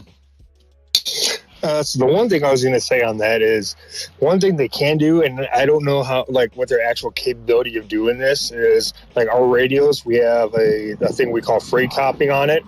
And what it is when we use free copying, and this is, you can find this on the internet, so in case anybody's like, oh my God, he's telling stuff he's not supposed to. But anyways, what free copying does is when we use it, we put in a certain number of code, and all our radios will have that same code in it, and we all will be on the same timing and stuff like that. What happens is it's not so much that it uses a frequency, but it's setting up with a specific amount of frequencies, and what it'll do is every 5 seconds or whatever it may be, they probably can change it. It changes to a different frequency. So even if, let's say the Russians try doing something like that, and you have a drone that's set up with its specific little receiver where the operator's at, if they can do free copying with them, what it means is that the Russians would be able to pick up a drone only for a couple seconds, and then it would automatically swap to another frequency. And you can the cool thing is you can make all these different kind of frequencies. And so what's going to happen is instead of you listening for like let's say just with the Russian ones, like the Drans, let's say all the Drans are using a specific frequency. Well, those can be found and or easily jammed because they keep on using the same frequency over and over. But if you do a freak hopping, what that means is that, it's good luck. Good luck on it if you can get the frequency, because even if you do, you're only going to get it for a couple seconds and then it's going to move on to another one. But if you also do it where you can get the signal where it's encrypted, that makes it even harder. So even if the Russians did happen to pick up on one of their frequencies that they were on for a couple seconds, they wouldn't hear anything except for garble because of the encryption on it. And then as soon as that it changes, then the Russians will lose it again. So that's something that is actually done by us with our radios, but it can also be done in other aspects in order to keep the Russians trying to find the frequencies to find these drones. Yeah, you make a great point. I know those technologies are out there and pretty widespread in the military-grade radios. I think part of the issue is that I don't think those style of radios that have those sophisticated capabilities tend to be equipped into drones, particularly, I'm almost certain they're not equipped into commercial drones. And many of the, cheaper ones that are being assembled by volunteer efforts, since they're trying to minimize cost, generally don't include those either. And so I think ultimately it's sort of like the pressures of evolution to see whether, first of all, if there are enough of those types of radios available that could fit in a drone, like a small one, like an FPV, at a cost that even merits it. Do you know what I mean? Like, it partly depends on how good the defenses these receivers represent, as in if you just make people aware of it. Yeah. I totally. Yeah, sorry. I apologize. Go ahead. I hear you. I just think it's an economic question more than it is a technology question. I think actually in that case, I don't think it's too much because you can make them actually pretty small. I think that actually is more technological because you have to take a transmitter that has the capability of do that and fit it into the drone. So if you get like the larger ones, what are the ones that they've been using to hit? And this is specifically towards the ones that they're actually using to hit like deep inside Russia. Those drones, obviously, they're going to be bigger because they have the bigger warheads, the distance, stuff like that. I think that they can get the free copy for them. It's going to work out. And the smaller ones, it just depends on the size of the drone. But one thing that's actually helping the Ukrainians is, I don't know if you're aware, the Ukrainians did an attack in Crimea, and they took out one of the if I remember correctly, they took out like one of the biggest EW stations that the Russians were actually operating in Crimea, and the Ukrainians destroyed it. I believe it would have been like not yesterday, probably the day before in the Ukrainian time zone. That was actually published out on the news too. Well, that's great news. I didn't see that because I've been out of it a little bit, but I do appreciate your point about the frequency hopping, and I see that we've been joined by some people who are very into radio, so I think we're going to get more detail on that in a moment. We'll go to Skate Park and then to Nukes. Go ahead, Skate Park. Yeah, hi. So I think this receiver is based on the software-defined radio, so they can upload whenever if the Russians change the frequencies that they are typically using, they can upload new radio signature information to these radios so that they can detect the signals. And I think what the main threat that this detector is meant to detect is those FPV drones. For example, some of these drones use analog video transmission to cut down on the latency, because when you're using a digital signal, it's usually introduces some latency to the transmission. So these very simple FPV drones often use analog video transmission, so it can pick up the signal from the FPV drone, not necessarily the control signal, but if the drone is transmitting video, it is you can pick up on that. But this is also this just shows that it's an arms race between both sides in electronic warfare. You're trying to find out what sort of frequencies and modes the enemy is using, and try to detect, jam, and intercept it. And of course, it's easier to just detect it than to intercept or jam the signal. Fair points. And it also begs the question about, while awareness is critical, if these sorts of detectors make soldiers aware of the threat, whether they then have appropriate steps they can take that, form an effective defense. Whether that's just you're in a vehicle, make sure you batten everything down. Whereas if you're infantry, then I guess it may give you a little bit of advance notice to try to get into an area with more cover. But I don't know that, those sorts of drones, I get the impression, are hard to even see. And so I'll just point out that awareness of its presence doesn't necessarily translate into the ability to defend.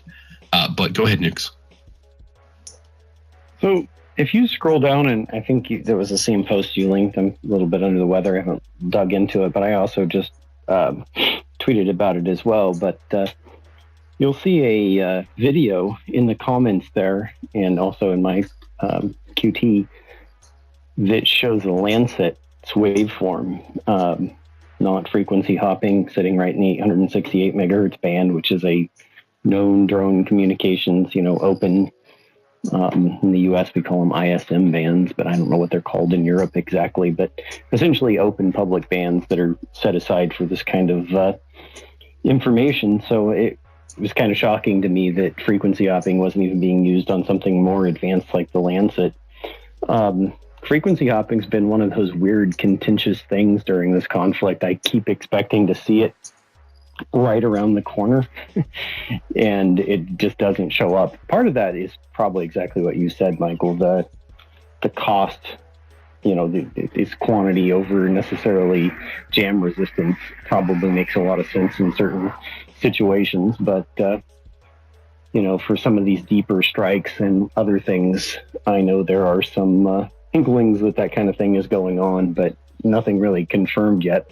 I did see another instance the other day of them. This was I like this new design of this receiver because it is a simple detector system. It's not a spectrum analyzer, test equipment, RF test equipment that is not going to be easily taught to just somebody right there on the front. So that looked like a really neat design, because I have seen the, what are they? The nano SDRs, or not Tiny SA, that's what it is. The tiny spectrum analyzers. They're relatively inexpensive, kind of hobbyist level spectrum analyzers, in use quite a bit throughout the conflict, actually on both sides. So the electronic warfare game is kind of different than what I think everybody had planned for this, wide scale, large aircraft Gulf War style conflict with EW, and it turns into a, local, very short line of sight, low level drone jamming type activity, and that is a totally different game than the old game. So it is rapid innovation on both sides, and it's certainly a game of cat and mouse. And I guess we'll just have to see how the innovation goes, because like it's been said many times here, commercial equipment seems to be king so far in this war. So we'll just have to see. Back to you. Yeah, I always appreciate your technical details, and your tweet that you referred to about the Lancet. I think you had said the waveforms, but the communications. It's up in the nest now. I'll just note for comic relief, anybody who was paying attention to the nest in the last minute will have seen my co-host, essentially, pull a Three Stooges, which is, as soon as Nuke said, "Oh, you could see my quote tweet," we all went to Nuke's profile and posted it to the nest. Then we all saw we had done that and each removed our own posts so that none of us had put it up. So that's kind of like the Three Stooges all trying to run through a door at once. Wolverine, go ahead.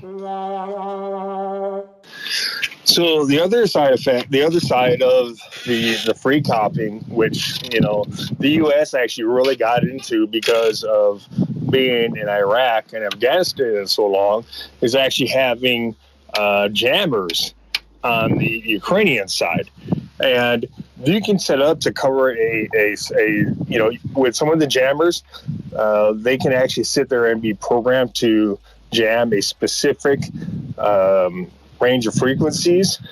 Like an example, let's say you had the frequency for the that they use for the Lancet 3s. Well, if you get that frequency and you get the board put in, you could actually legit jam the frequency of the Lancet 3. But the only issue you run in sometimes is due to the range of what some of those jammers are. But if you could get a jammer that you could you pick up the Lancet or whatever somehow via its signal, or there's one out by you, then they could use some type of jammer and actually employ it to help with these. And this is one thing that the Ukrainians don't really have a whole lot of, is also their electronic warfare aircraft, which can just sit there and fly around and block out multiple different frequencies. But that has good and bad. The only bad is on your side, it actually jams some of your frequencies. The good is it jams the living piss out of the bad guys' frequencies. But that's one thing that we haven't seen Ukraine do yet, because the amount of aircraft they don't have any dedicated electronic warfare aircraft. Hopefully that's something they can get in the near future. Poland just got some that are based on I forgot who actually, I don't know if it's Airbus or whatnot, but there are aircraft out there that can be modified to have these different capabilities on it in order to help the Ukrainians with defeating a lot of these different drones. Well, you and I can start a campaign so that either, maybe even before the Ukrainians receive F-16s, hopefully we can get them some F-18 Growlers, which I think are the electronic warfare variant of the F-18s. And actually, believe it or not, the thing that would actually be better is the EA-6B Prowlers, which are no longer in service and are sitting in the boneyards at probably a Malton-David Air Base. Me, in a way, I think those are actually better than the F-18Gs, because they not only are they electronic warfare aircraft, they can carry a metric shit ton of ordnance on them and act as a so-called mini bomber, basically. We have attracted Colby's attention. Colby, go ahead. Thanks. So while it is true Ukraine doesn't have any fixed-wing electronic warfare platforms, they do have a small number of rotary wing. Actually, there's a few Mi-8 variants that are built for EW, and Ukraine does have a limited number of those. So some capability, but obviously not to the extent that Russia has, or the extent that they would want themselves.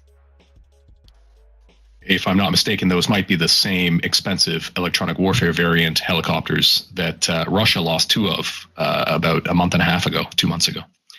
Skatepark, go ahead. Yeah, the description of the video on Telegram says that these signals are associated both with the Lancet drone, but also by the reconnaissance drone that is often flown alongside it from the same company, from Sala. So this particular signal might be from the overhead observation drone. Interesting. We'll have to hold a more fulsome space just on electronic warfare. I know we touch on it occasionally, but it's clearly catching lots of people's attention. And so anyway, these small, individually portable detectors of potentially the communications frequency of drones seem like a great innovation. One other electronic innovation I wanted to point out, which is more of a danger to Ukraine, you'll see as the third item in the nest. This is a tweet from Vlad Sokolov, who is one of the significant organizers in demining in Ukraine.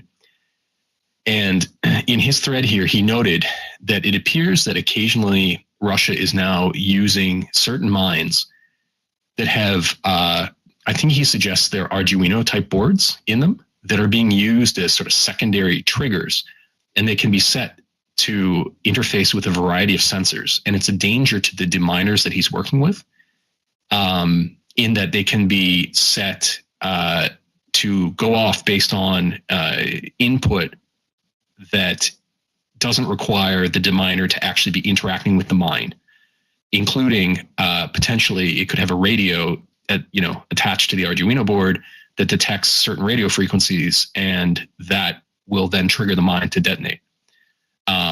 Meaning if the deminer has their radio on and they walk by and they get a transmission,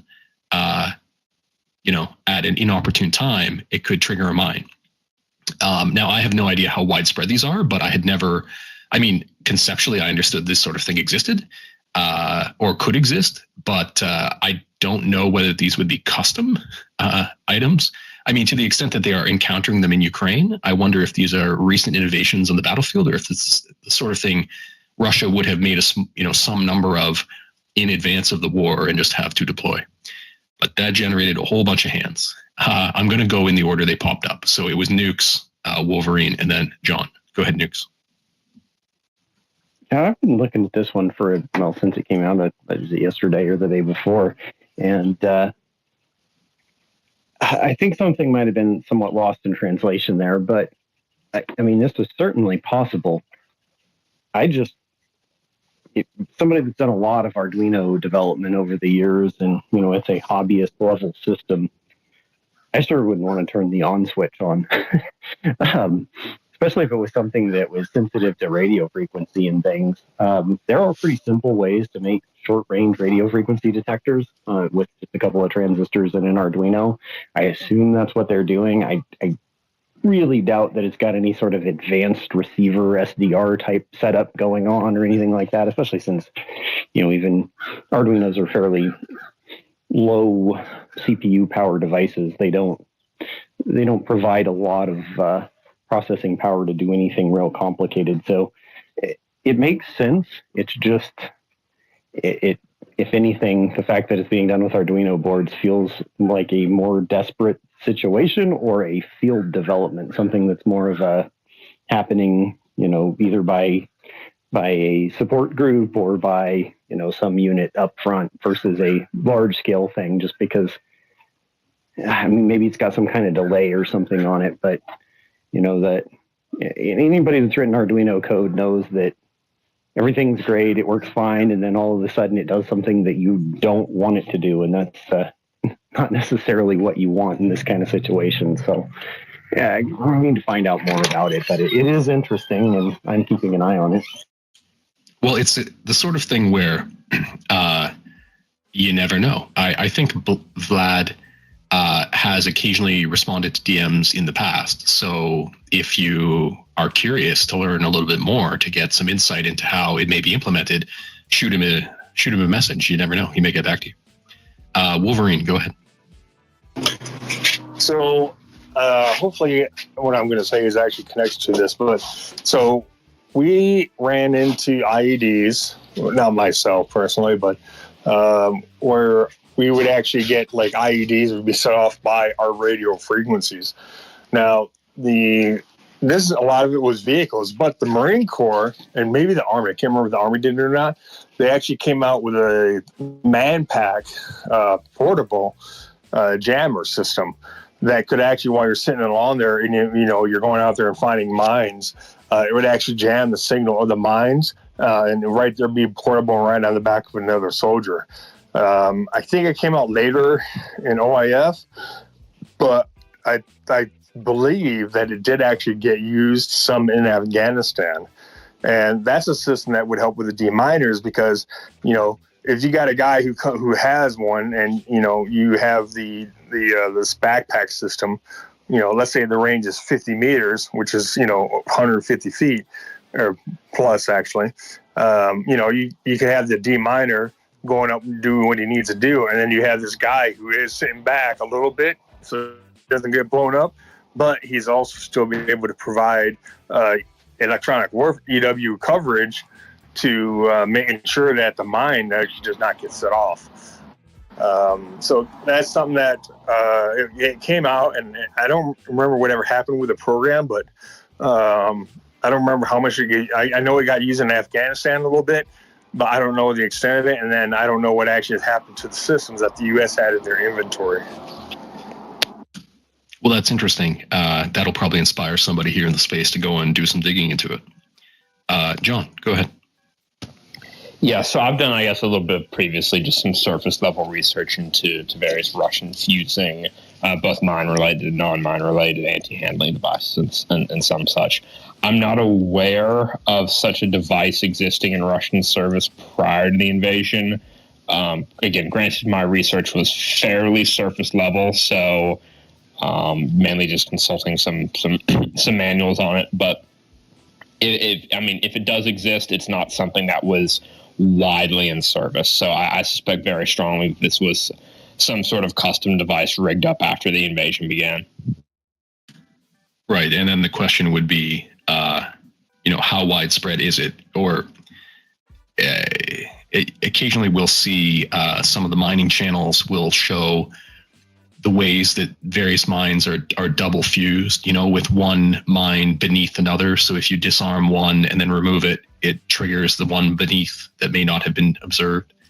And I don't know how effective sort of a custom, sort of more advanced triggering system like this would be. So I highlight it mainly as just I've never seen this. There's probably lots that can be learned here. Gurney, please go ahead. Yeah, so there was a question earlier on, but maybe a couple statements made since. Is this new? I want to talk just about the Arduino board directly. So if somebody's talking about anti-tampering, anti-handling, or even seismic, acoustic, or magnetic triggers, no, they're not new, right? There's a lot of military applications for that.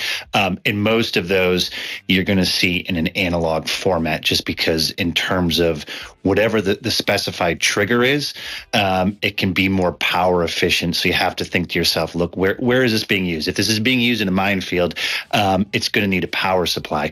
How big is the power supply?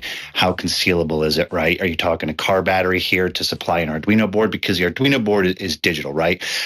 So when I'm thinking about this, the power consumption, no, these things are not new. And both the Russians and NATO militaries have access to more power, better power constraints, lower power consumption.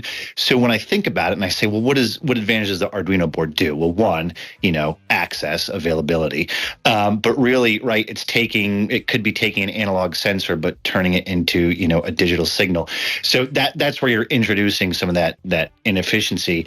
And so it really seems to only work if this was doing some sort of short-term radio signal, so passively listening, and then using that as a trigger. That's the only thing I can imagine, but that's still going to be relatively power intensive. So I go to the application side and I think, if this is in a minefield with a bunch of other mines, one, what's the battery life going to be powering this object? Two, do you really think someone's going to go in there, recognize where it was marked in the middle of a minefield and change the battery out? So I see very little.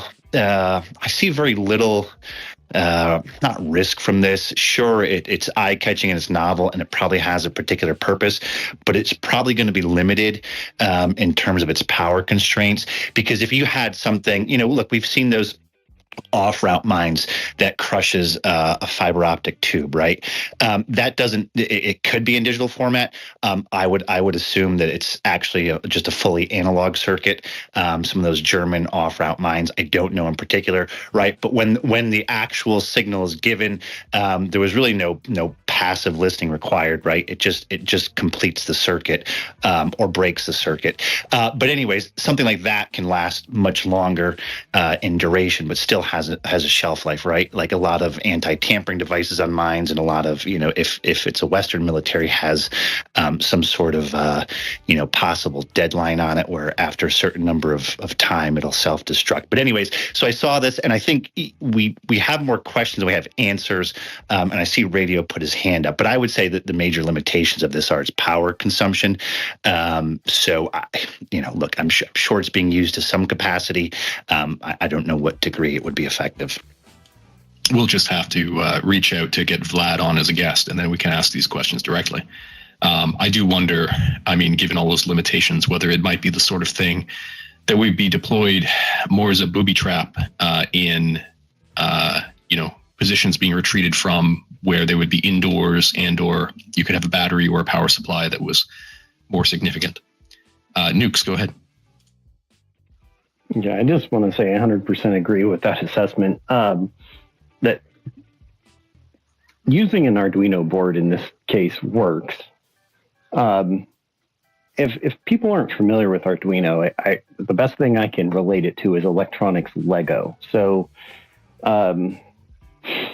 prior to about, 2010, 2009, somewhere in there, most of what you did with electronics, if you were a hobbyist, was buying individual components, assembling them into whatever your project was, and, that you built the whole thing up from scratch.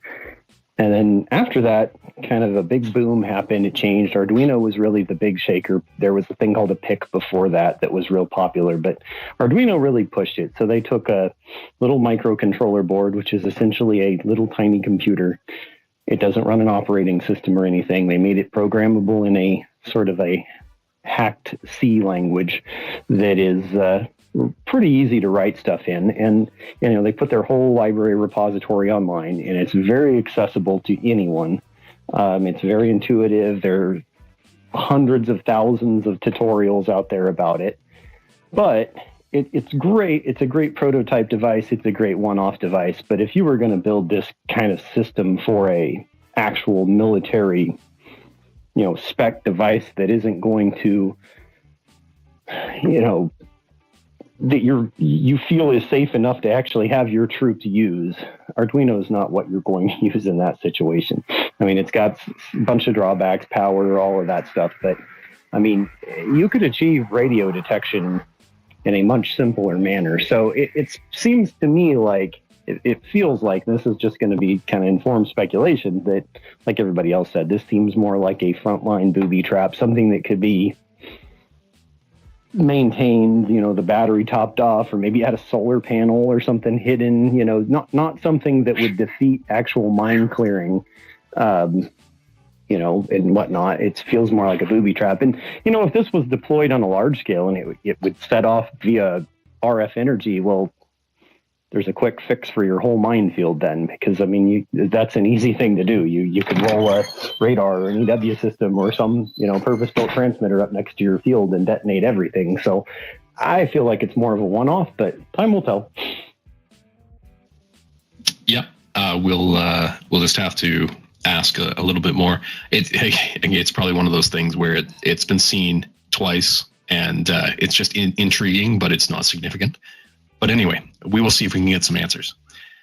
Last point in my collection of sort of offensive-related updates, it's the second item in the nest, which is a tweet from our friend Nalcio, who longtime listeners will know. We had on as a guest. We interviewed him about his techniques contributing to Oryx's project, I want to say 6 months ago. So maybe we should reach out to Nalcio again now that Oryx is transitioning away. Just to chat about the state of the various battle damage assessment projects. But this is Nalcio. He does weekly a summary of significant equipment losses since the beginning of the offensive. So you can break them out separately. And, it's consistent with last several weeks where the losses are almost one-to-one. You would expect that the Ukrainians, as the attackers, would be bearing a more significant burden, but not on these numbers. The Russians actually, in total count, are actually slightly ahead of the Ukrainians. And you can also see the nature of the losses is significantly different, where the Ukrainians are losing many more APCs and IFVs, whereas the Russians are losing many more pieces of artillery, which, both of which have interesting implications.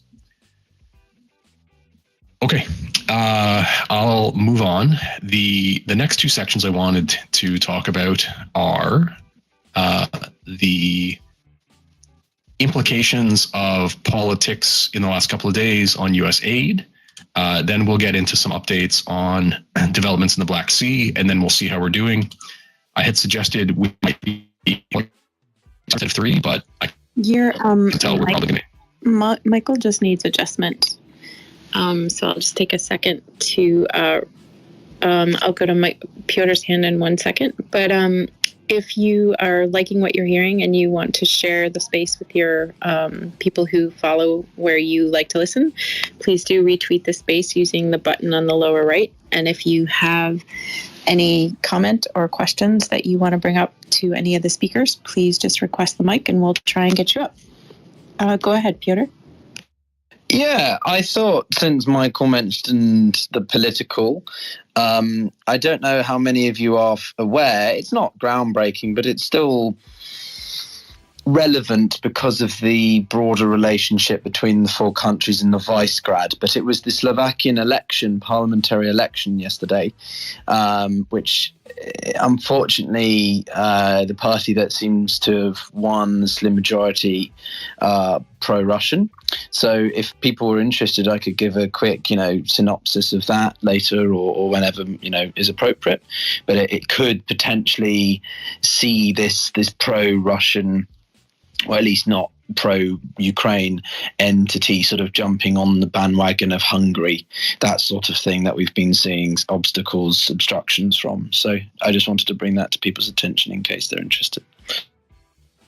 Yeah, well, thanks for that, Piotr. I do have it, just a little bit of material on that down in the agenda under diplomacy.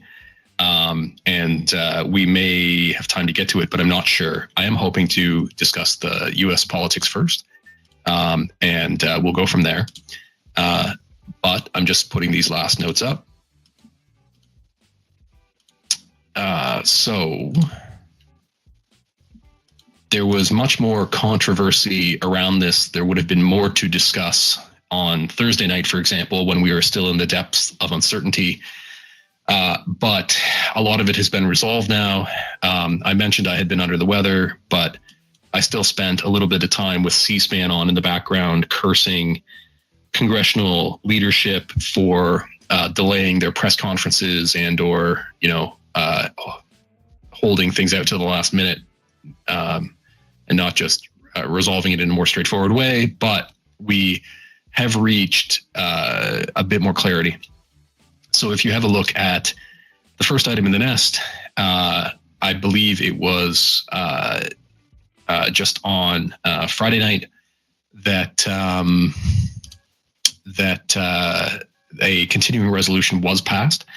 Ultimately, they resolved to go with, I believe, the House version of the continuing resolution, which excluded Ukrainian aid from the 45-day funding package, whereas the Senate version that had been discussed would have included some Ukrainian funding, so it was not included.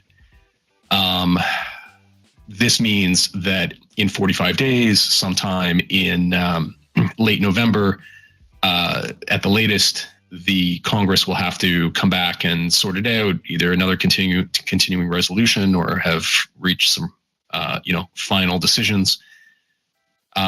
However, the implications for Ukraine, you can see that, it is partly a matter of opinion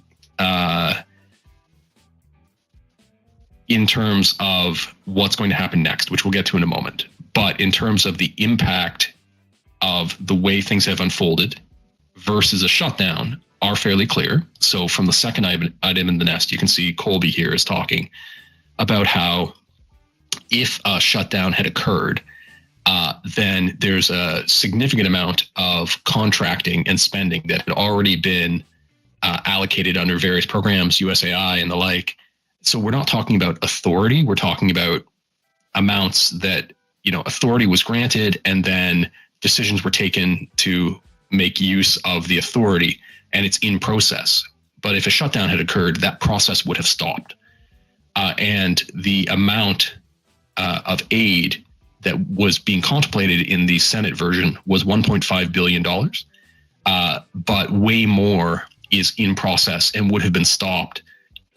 So if the decision was include Ukraine aid or shut down, that would have been kind of a false dichotomy in that the shutdown would have been worse. And Congress still retains the opportunity now. They could take up a bill for supplemental aid for Ukraine at any point, right? And the idea is that, in theory, there is still support from both parties that could pass further aid to Ukraine. And I see hands up. I'm just going to point out the two more items in the nest, and we'll go to hands. But support for that idea that a shutdown would have been worse came from a couple of forms.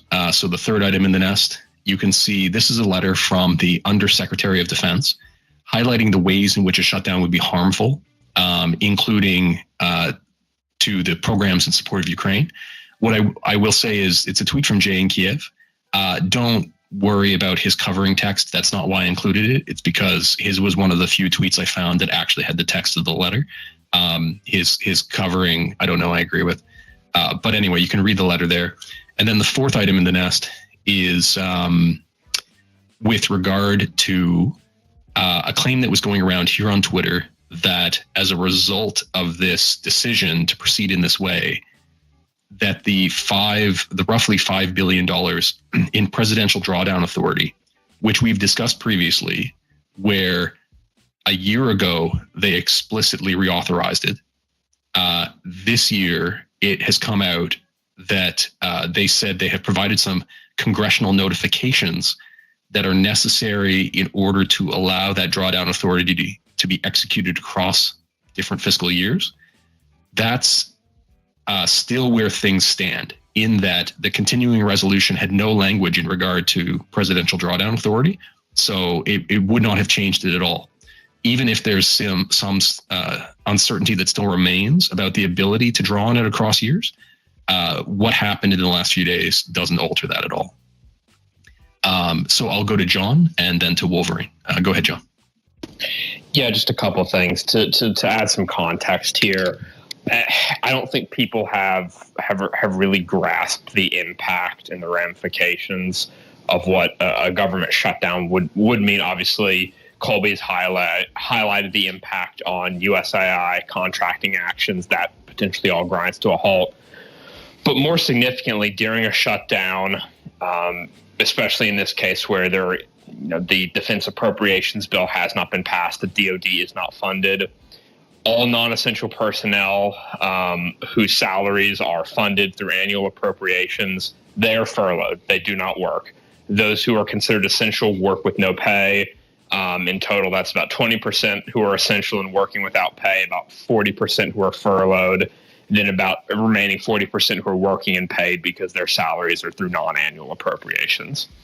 The reason why that's significant, and now I'm referring to DoD civilians specifically, the reason why that's significant is because the sustainment pipeline to Ukraine in terms of items that are being provided by the United States, as well as items being provided by other allies and partners who are being transported by the United States, all of that is dependent on DoD civilians to get them from the United States to Europe, to mainly Romania and Poland, and from other parts of the world to Europe, again to Romania and Poland, where they're staged and then transported into Ukraine. All of that relies overwhelmingly on the work of DoD civilian employees. If you have 400,000 of them furloughed, again, depending on to what extent DoD civilians involved in that sustainment pipeline are considered essential and thus required to work, you potentially have massive disruptions, catastrophic disruptions to the everyday supply of basic shells and ammunition to the Ukrainians and other critical items, which is an unacceptable outcome. Additionally, I also don't think that most people are aware that essentially all of our shelf production facilities are government-owned, contractor-operated. So I'm not 100% sure what the impact would be, but there was a non-zero chance that more or less all, most ammunition production in and of itself could be temporarily halted during a shutdown. That is, not outside the possibility space here. So again, not having access to that, approximately $1.5 billion in USAI funds plus the 1.5 in replenishment funds and the 1.5, I think, for the State Department, or however much it was. That's not immediately critical. It just simply isn't. Yeah, the effects on furlough are great context. So thanks for adding that in. I'll go around in the order I saw hands go up. So I believe it was Wolverine next. So I am actually one of those who would have gotten affected by the furlough. I am DoD employee, and I actually work with and deal with contractors and other personnel. So for us, what you're talking about, so I am what's called appropriated funds. And then we get, like for the Marine Corps, it's MCCS. For the Army Air Force, it's APHIS. Those are what are called non-appropriated funds. And I am actually appropriated funds. So we get kind of messed with a little bit more. Contractors actually do not get affected by this because the military is already paying the contract, and that contract has already been paid for. So if there's a ammo depot where they're producing 155 artillery rounds and it's a contract, then that contract will actually not get affected, and those personnel will still get paid, and they will still keep on doing their job. We have JLTV reps who are in the same situation. Their contract is already paid for, and they're not going to stop working, but there's not really going to be any customers for them to help with.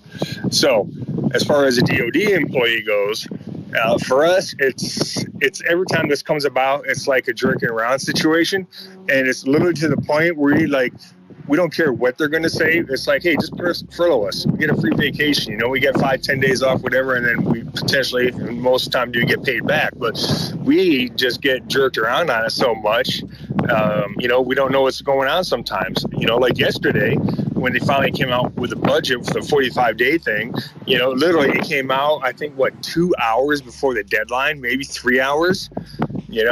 And so now we got to sit here. Oh, great, we got to go through this in another 6 weeks. Okay, but the one thing though, as DoD has already said, is that money's already been set aside for Ukraine, and that was kind of one thing that pissed off a lot of us.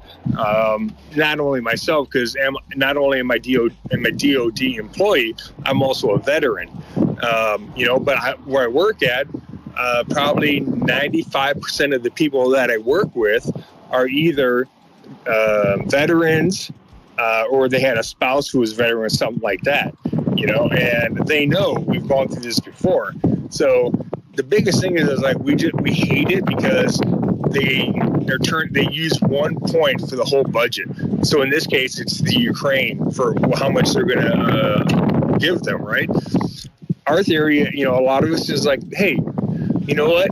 Do the Ukraine thing as a separate thing, okay? And don't put that as a tool to, to say, hey, if you don't, support Ukraine with this, then we're going to screw over the rest of the DoD. Let it be where it is a regular budget that includes all our stuff, and then do the Ukraine budgeting or whatever it is that you're going to do, the presidential drawdown. Do that as a separate, I know Michael just said it and I forgot the term, but let them do that separate from the main budget that allows not only the DoD personnel to work, but also the military to get paid for this. And I've been through, 3 or 4 shutdowns, I think. And then even when I was a Marine, I went like 3 or 4 weeks because they had a presidential shutdown and I didn't get paid, and it kind of sucks when they do that kind of crap. And from what I see most of the time, it's one political thing that they're trying to get pushed through that like screws with it. I understand Ukraine needs support, and I know they do. I support them and because of the fact of what happened to them. But my issue is that when you're going to sit there and hold above our heads Ukraine as for why all these DoD employees, which is something like 800,000 DoD employees, and that's not even counting the contractors, and it's not counting the NAF personnel. we just want, to do our job and, get paid at the end of the day. We don't need stuff like this getting held over. So Wolverine, I hear you. I also hear a lot of wind in the background, so you were starting to get muffled out. But sure. I appreciate. Yeah, no, I totally appreciate your perspective, and it's good to hear that, it's helpful to hear that in the background. It's good, obviously, that the shutdown didn't happen. I think we're all agreeing on that. And then the question is, what happens now? And it's been pointed out that when you separate the two issues, there was enough to pass the continuing resolution, and in theory, there's enough support to pass further aid to Ukraine. And so the hope would be that this is not delayed further in a way that would imply it gets tied up to the decision about what to do when the deadline comes again. And it, in theory, aid to Ukraine could be presented and considered sooner than that, potentially right away. And there were a couple of tweets to that. You'll see the first in the nest is along those lines. I didn't see the order. I'm going to go to, I think it was Colby and then Gurney. Go ahead, Colby. Thanks. So the Pentagon had advised that in the event of a shutdown, they would be deeming Ukraine-related operations to be essential, so those wouldn't stop, such as the training of pilots, other training activities that the United States is undertaking in Germany, and deliveries of aid as well. So the operations of U.S. Transcom and others could still happen. But what they're talking about there is like drawdown specifically. So as John was kind of alluding to, the issue with a shutdown is that even though like a Lockheed Martin factory, who is which is a private company, they would still continue to work because they've already had a contract signed and they've already been paid to undertake that work. Even though they would continue, the United States Department of Defense would not actually be able to take receipt of any of the things coming off the production line because those staff would be deemed as non-essential. And that's coming from Undersecretary LaPlante, who's in charge of this. So that would be a huge, huge problem, both for the DoD itself, not being able to take receipt of any weapons that are coming off the production line, but Ukraine as well, because they're expecting to receive different munitions coming from the private sector through these USAI contracts that have already been signed. And of course, any new contracts would not be able to be signed either. The DoD couldn't sign any contracts either for Ukraine or themselves. So a shutdown would be really catastrophic if that were to happen. So it's very good that was averted.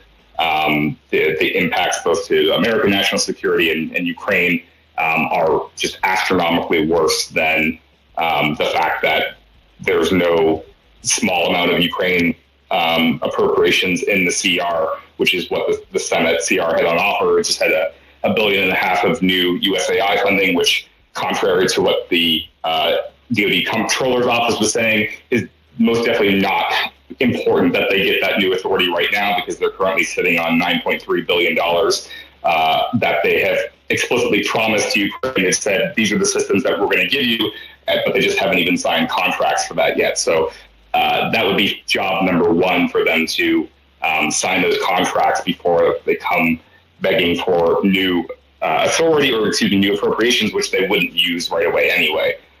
So it's very, very good news that there is no government shutdown. Yeah, I saw your mini thread about the rush of contracts that were signed up in anticipation of a shutdown. So it's interesting that there's so much capacity to contract on the Ukraine matters, but they just haven't made the progress. Gurney, go ahead. Well, I saw John waving his hand there. I can wait a second if John wants to go, or if not, I can go with mine. John? I totally blanked on what I was going to say. My bad. If it comes back to you, we'll come back around. Go ahead, Gurney. Okay, so this, I appreciate John's insight that he's been adding there in the last day or two, and I agree with John on those details. I think it's important for a certain crowd, a certain segment, and he's definitely right on the details. So I don't take any issue with any of that. I guess this might go to the larger conversation about, what attention spans do we as humans have, and what capability do we have to fend off, whether it's propaganda, attention, time, getting into the details. And so I've said we can be right, we can be so right, and yet we can still be wrong, maybe in grand strategy or maybe in approaches. And this is where, for me, this is a learning moment where it's like, in that dichotomy, in that binary, and I'm going to label it a false dichotomy because it's labeled as a binary choice. There were multiple paths to get to that, and the binary didn't even occur. And what I'm talking about here is the threat of a shutdown, right? So if you take that and just put those two items together, shut down or add this continuing resolution or remove it, right? If you accept that, and what was done yesterday was, yes, that was accepted. So it became a binary choice. But I guess what I'm saying is we can get lost in all of these details. Absolutely correct. It was the better thing to do, in that situation if that was the choice. But I would challenge this strongly to say no binary occurred. A choice was made perceptually. That was the actual defining moment that caused that binary choice, right? Meaning, were there alternate paths of resolution, avoiding a shutdown, averting a shutdown in other ways, right? So we talk about this conceptually, that it was this shutdown or remove the resolution. But I don't accept that. There were multiple paths to resolve that. The path that was chosen, however, was the one we're discussing. And where, if we're weighing the scales together, I completely agree with John here. That was the better thing to do. But if I back up into the larger picture of things, it sets sorts of narratives and precedents, larger precedents that says, look, yes, you're correct. Aid wouldn't have been impacted if there's a shutdown. And yes, a shutdown could have been catastrophic to other things in the pipeline. Again, I don't think anyone disagrees on that. But I think our capacity to talk about those sort of, and to do it very well in these spaces, I feel that sometimes we lose sight of the larger picture, and that's sort of the precedence it sets, right? Meaning there were people in Congress looking to either portray or present a shutdown, and that was a binary choice, even though it wasn't certain. And I would encourage everyone to think of it this way.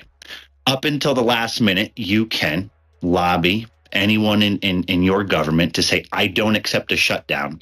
I don't accept this arbitrary choice of one or the other.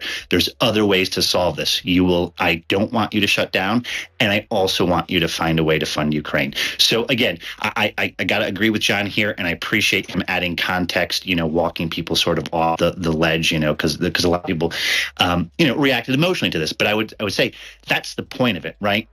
We can suss out the details and be so right here. But yet there's such emotion generated in terms of messages and narratives to so many different sets of people out there that the effect has happened and can be destructive and can be damaging and set the tone. And so that's my concern here, is to not accept that. I don't accept the status quo that this was a binary, and I don't accept that we should set the norm that the only way to avert this was one or the other. Again, in the abstract, if it is one or the other, I agree with John. But I think this is a larger conversation in terms of, political discussions and how do we handle it. And I know a lot of people in this space have contributed greatly, both to the OSINT space, technical spaces, and to Ukraine in general. And I really respect, Colby's attackums threads.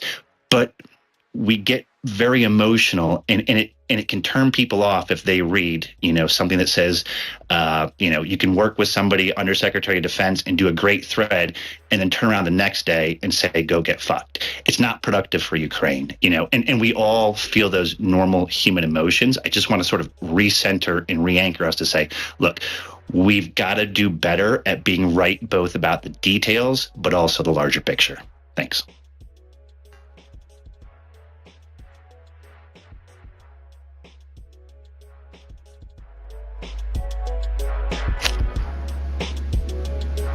Am I the only one who can't hear anybody? Mr. Bond. I'm going to go with John Ridge, and then we'll go to Colby. Go ahead, John. Thank you, Jacoby. Just one thing, I guess, is a point of factual context here. By the time this really started to coalesce on Thursday or Friday, it was essentially a binary, just as a practical matter, in terms of parliamentary procedure.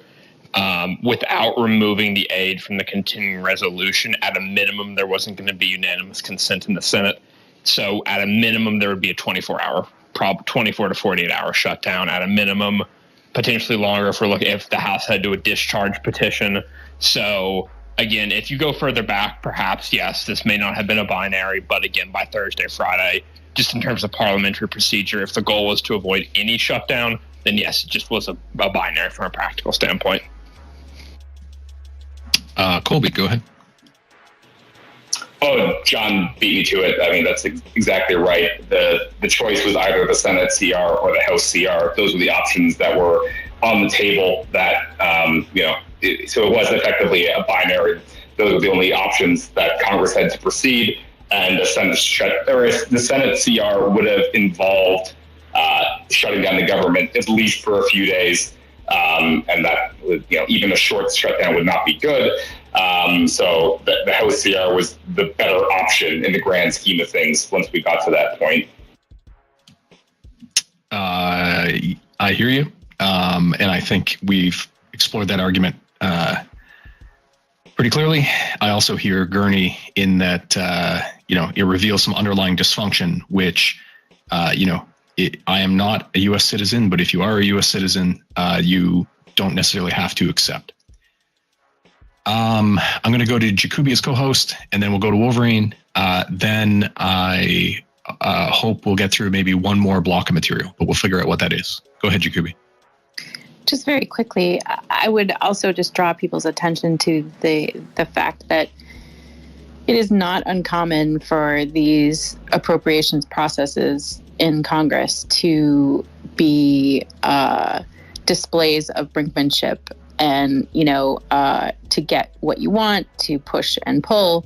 And it often comes about, and it is relatively rare that it comes down to something involving a shutdown. And even when it is, it's of a limited duration. It is extraordinarily rare that it would be a situation that would be the extraordinary issues that, are being highlighted by a lot of people sort of examining this and the worst case scenario. So, I mean, I have to say that it is, it's the process, it's the imperfect process of a Congress that is polarized politically. Sorry about that. And I'll just leave it there. Thanks for that. Go ahead, Wolverine.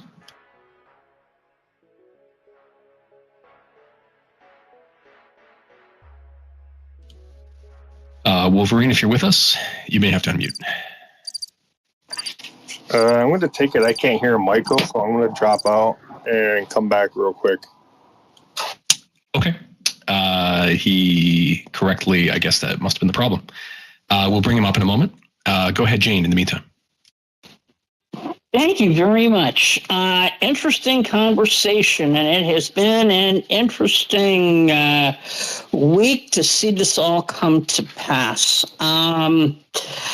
Yeah, I agree with the notion that, to be honest, this wasn't a binary choice. And while it was presented and sold as such, it wasn't.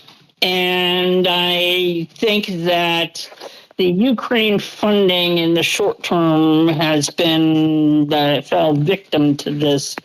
I surely I hope that it will get reunited with a longer term package. But whenever these things happen, and, I've been party to one of to the last shutdown impacting life for me. It always seems as though it is a lot of reckless brinksmanship on the part of people doing the managing in Congress without any care at all for the people who are in the military, serve the Defense Department, do any of the work for them. And it is really, really unfortunate when manpower gets cut and programs that are vital at the time are harmed because, people have to just basically sit at home. And that is ridiculous. And fortunately, not something that I've seen, but the short version is, when I saw this whole thing going on last week, I had one thought that just kept going through my brain. Grow up. You are affecting the lives of an enormous number of people, as well as programs in other countries that are vital to U.S. national security. Let's not do this again. Just my take on this, but really a bad look for the country as a whole. Thank you. Thanks, Jane. Wolverine should be back with us now. Go ahead. So kind of like with Strategic Jane was saying, it's the one thing that people forget is, there is over 800,000 DOD employees that are appropriated. I don't even know how many are non-appropriated. And then you have every soldier, airman, Marine, seaman, or Coast Guardman. I don't know about Coast Guard, but everybody else, we see the effects of it, right? And when you look at it, for me and actually a lot of the guys I work with, we're like, Ukraine is being put ahead of us. Okay. Why? It shouldn't be, and, with the military being like with the reserves and something like that, it's around like 1.5 million. And then the civilian side, it goes over 2 million, maybe 2.5 million total, right?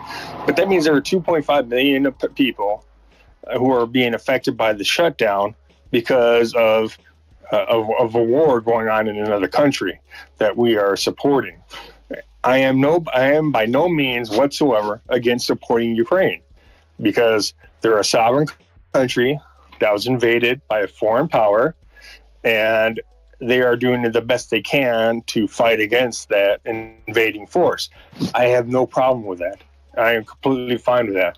But when that gets put above all the military and all the civilians, who support the DOD to keep personnel training and stuff like that, it bothers a lot of us because it's like, why are we getting put behind another country, for supporting the war?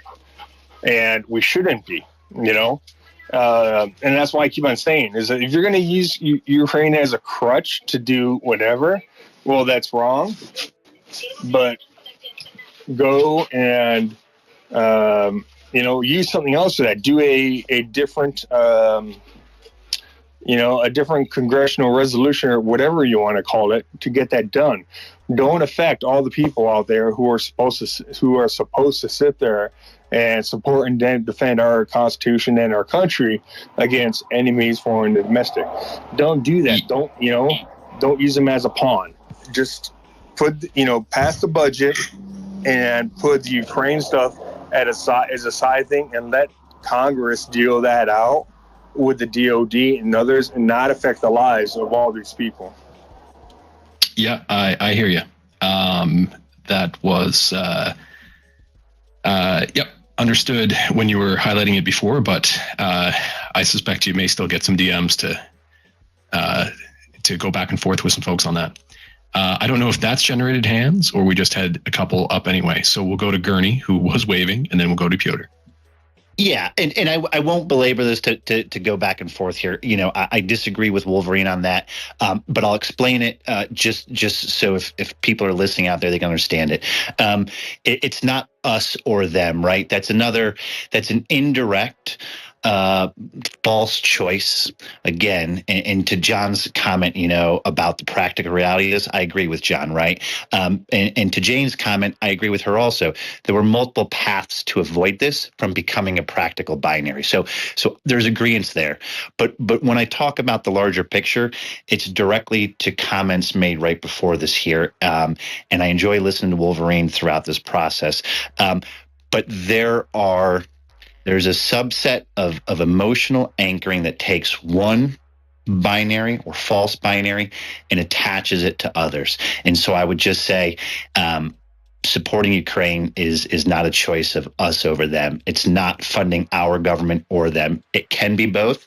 It should be both. It will be both.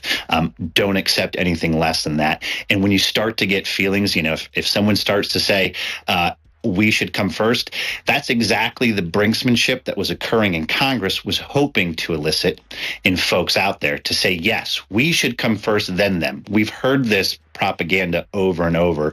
We've heard this during the Maui fires. We heard this early on in the conflict about whataboutism. What about Sudan? What about these places, right? Just remember, when it comes down to it, these binaries are seductive, they're appealing, and they're narratively concise, but they're wrong and they're incorrect, and they anchor to other things. So when we perceive what happened to be a binary, that has all these effects that trickle down, whereas it perpetuates and adds on to other false binaries, such as we should fund us first and then figure out Ukraine. It can be both. We don't fund Ukraine at our detriment. And so I'll leave it at that. Okay.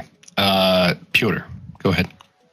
Yeah, look, I think this is one of the hardest things about this. War fatigue is a thing, and I just came back from Poland, and they've got an election in a month, and if we do touch upon the Slovakian one, that's a notable one to keep in mind because of Visegrad. But the Polish election in a month's time, or 3.5 weeks, is important. And the grain fiasco, if you want to call it that, was not good for, shall we say, undermining this war fatigue that is appearing in certain areas, a few places. When Zelensky said what he said about Poland, that was met with a great degree of annoyance by President Duda of Poland. I think I remember him being quoted as saying Ukraine could be a drowning person who, hang on, let me find the quote. Yeah, a drowning person who could pull you down with it. Now, the things have obviously dissipated since then, but I think it's a reflection that just time is a factor in this, but also you've got to balance military aid with satisfaction of voters, in your respective country. And so Ukraine is trying to do this. If we look around what we've seen in the past few weeks, they're really trying hard to sort of engage countries like South Africa or Brazil, larger countries that have been apathetic towards the invasion, or even sort of more pro-Russia in some ways, or at least pro-Putin. So it's a difficult one, I think. And when you have things like the US government shutdown happening, it really plays into the Kremlin's hands, because they begin to see the infighting. They begin to see, well, democracy is actually weaker, guys. You're going to suffer from economic instability and sort of, what's the word? Impasse. So, you're better off with a strongman kind of approach or a hybrid regime. And sort of Poland is trying to leverage that through the PiS party by saying, well, guys, we may be a bit tougher on certain situations, but at least we're keeping the economy growing well. And, you needn't worry about us entering our shutdown sort of situation. So I agree with Gurney's last point. You've got to sort of push through the noise and make sure that it doesn't, one, genuinely undermine challenges, the support, but equally isn't then exploited by those on the other side, because it can quickly turn around quite quickly. But that's all. Okay. So we heard a variety of political perspectives. We touch on politics to the extent that it's directly relevant to policy connected with the war. That brings in some political opinion. We got a variety of them. I don't think we need to dig into it too much more. And the main point is that there seems like there's still political potential, potentially, imminently to pass further support for Ukraine. The question will be when we might see any movement on that initiative. Hopefully, obviously we'll keep watching the issue closely. Hopefully we'll see updates on it in the next couple of weeks, and that it doesn't get left and even unintentionally swept up into the brinksmanship that may occur in 45 more days. I'll just point out two last points in connection with that are that some people have said, look, if this is a signal of the U.S. reducing its support for Ukraine, it's going to have serious implications in the ability of other U.S. allies to trust it. You'll see it's up in the nest. I'm not sure which number, but former Russian foreign minister, who is a fairly liberal person, as I understand it, from my passing seeing references to his tweets over the last year and a half. So he tends to be pro-Western and critical of Russia's invasion. And he said, well, you know what, if this were to signal a reduction in U.S. support to Ukraine in general, one signal here would be that any country that borders a nuclear power like Russia or China, who has the capacity to go nuclear, would be highly incentivized to do that. And so I'm just pointing out that, there are a bunch of knock-on implications if things go especially weirdly. I see a couple of hands. I'll go to each of you, but perhaps we could keep it brief. I just want to highlight a few last things before we wrap up, but I know that's going to take a few more minutes anyway. So Mr. Monroy, go ahead. Thank you, Michael. I guess, I didn't see it quite as binary as some. I thought that the strategy of the House was to pass a kind of a CR that they knew would not pass the Senate, and then have the Senate pass their version and then negotiate from there. So they were planning for a shutdown. At least in my opinion, that seemed to be the plan, to negotiate based on a few provisions that they wanted to add that they knew were going to be dead on arrival in the Senate, such as border security, which they dropped, the Ukraine aid, which they dropped, and there was an issue, I guess, about the abortion reimbursement by the military. So to me, it just didn't seem as binary as it was Ukraine or not Ukraine. No, there were other things that were in the House version of the bills earlier on that basically got removed at the end of the day to pass the House and the Senate. Thank you. Yeah, I hear you that whether something's binary can be looked at in terms of were there only two outcome options versus were there multi-dimensional ways that the leverage could have been broken down. So I hear that, but ultimately that comes down to timing and how down to the wire they left it. And if you're going to be angry at anything, it should be the partisan, the brinksmanship, essentially. That's the issue, regardless of Ukraine. But Piotr, go ahead. But if you can be brief, it'd be appreciated. Yeah, I try to be. Look, I mean, you met. I guess you were talking about Andrei Kozyrev. He's a tough one because he was credited with developing Russia's foreign policy right after its collapse, or the Soviet Union, but is also during arguably the darkest days of post-Soviet Russia. And many people blame him for not being assertive enough in, during the NATO relations with Russia in the growth of the late founding act and then the NATO Council. But I just wanted to keep in mind because how he puts his tweet, it really brings home this political to the military thing. And, you know, I agreed with what the others said, Kobe, you know, that at least the shutdown has been avoided. But if the American government can't it's like, Michael, when he co-hosted, I think it was with Francis Fukuyama, right? He said, you know, the greatest threat to the US isn't China, it isn't Russia, it is itself. And I think when we see moments of real crises like this, with a near miss, like a really bad near miss. I remember the actual governmental shutdown of 2018-19. That was terrible.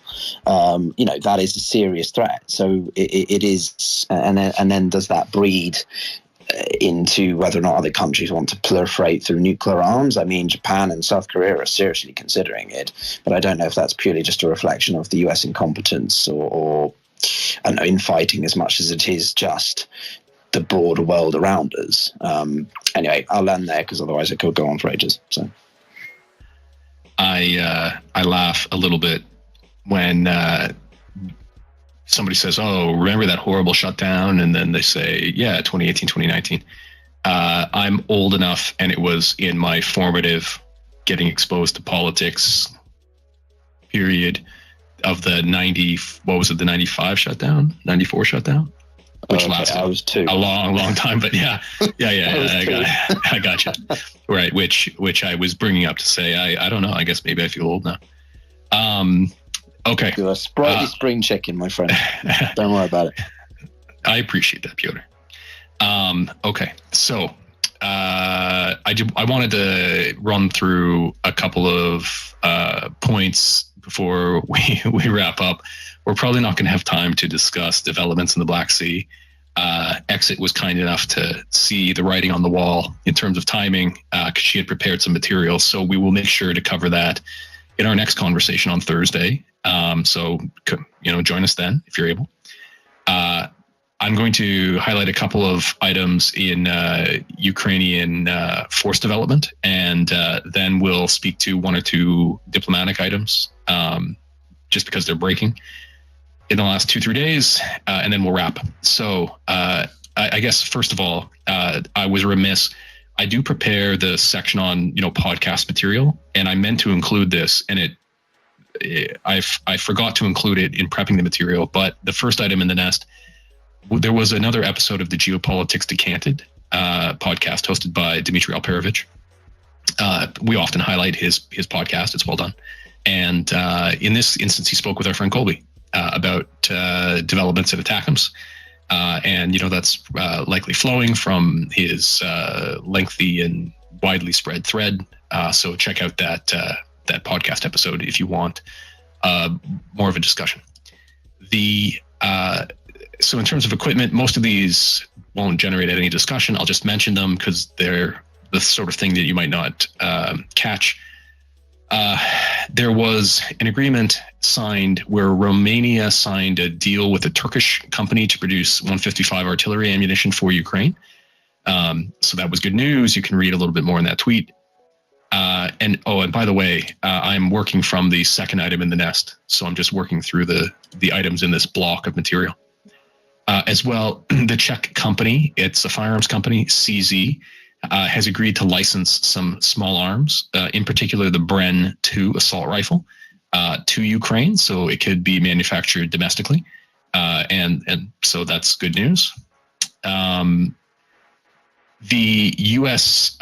Department of State, in a press conference, their spokesperson, Matthew Miller, came out and said that the U.S. has seen no cases of U.S. weaponry falling into the wrong hands. And that's a subject we've raised occasionally. We had talked about continued pushes for U.S.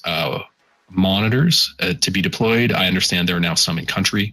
I have no objection to monitoring, but it's great news that the U.S. is saying, first of all, they haven't seen anything going awry. It's great that nothing has gone awry. It's also great that the U.S. is coming out and saying it. There's a tweet here under the phrase, a dive into U.S. transport of equipment across the Atlantic. And so that's a tweet from our friend Sal Mercogliano, who covers lots of shipping. He does the YouTube weekly, I think it's a weekly update on what's going on with shipping.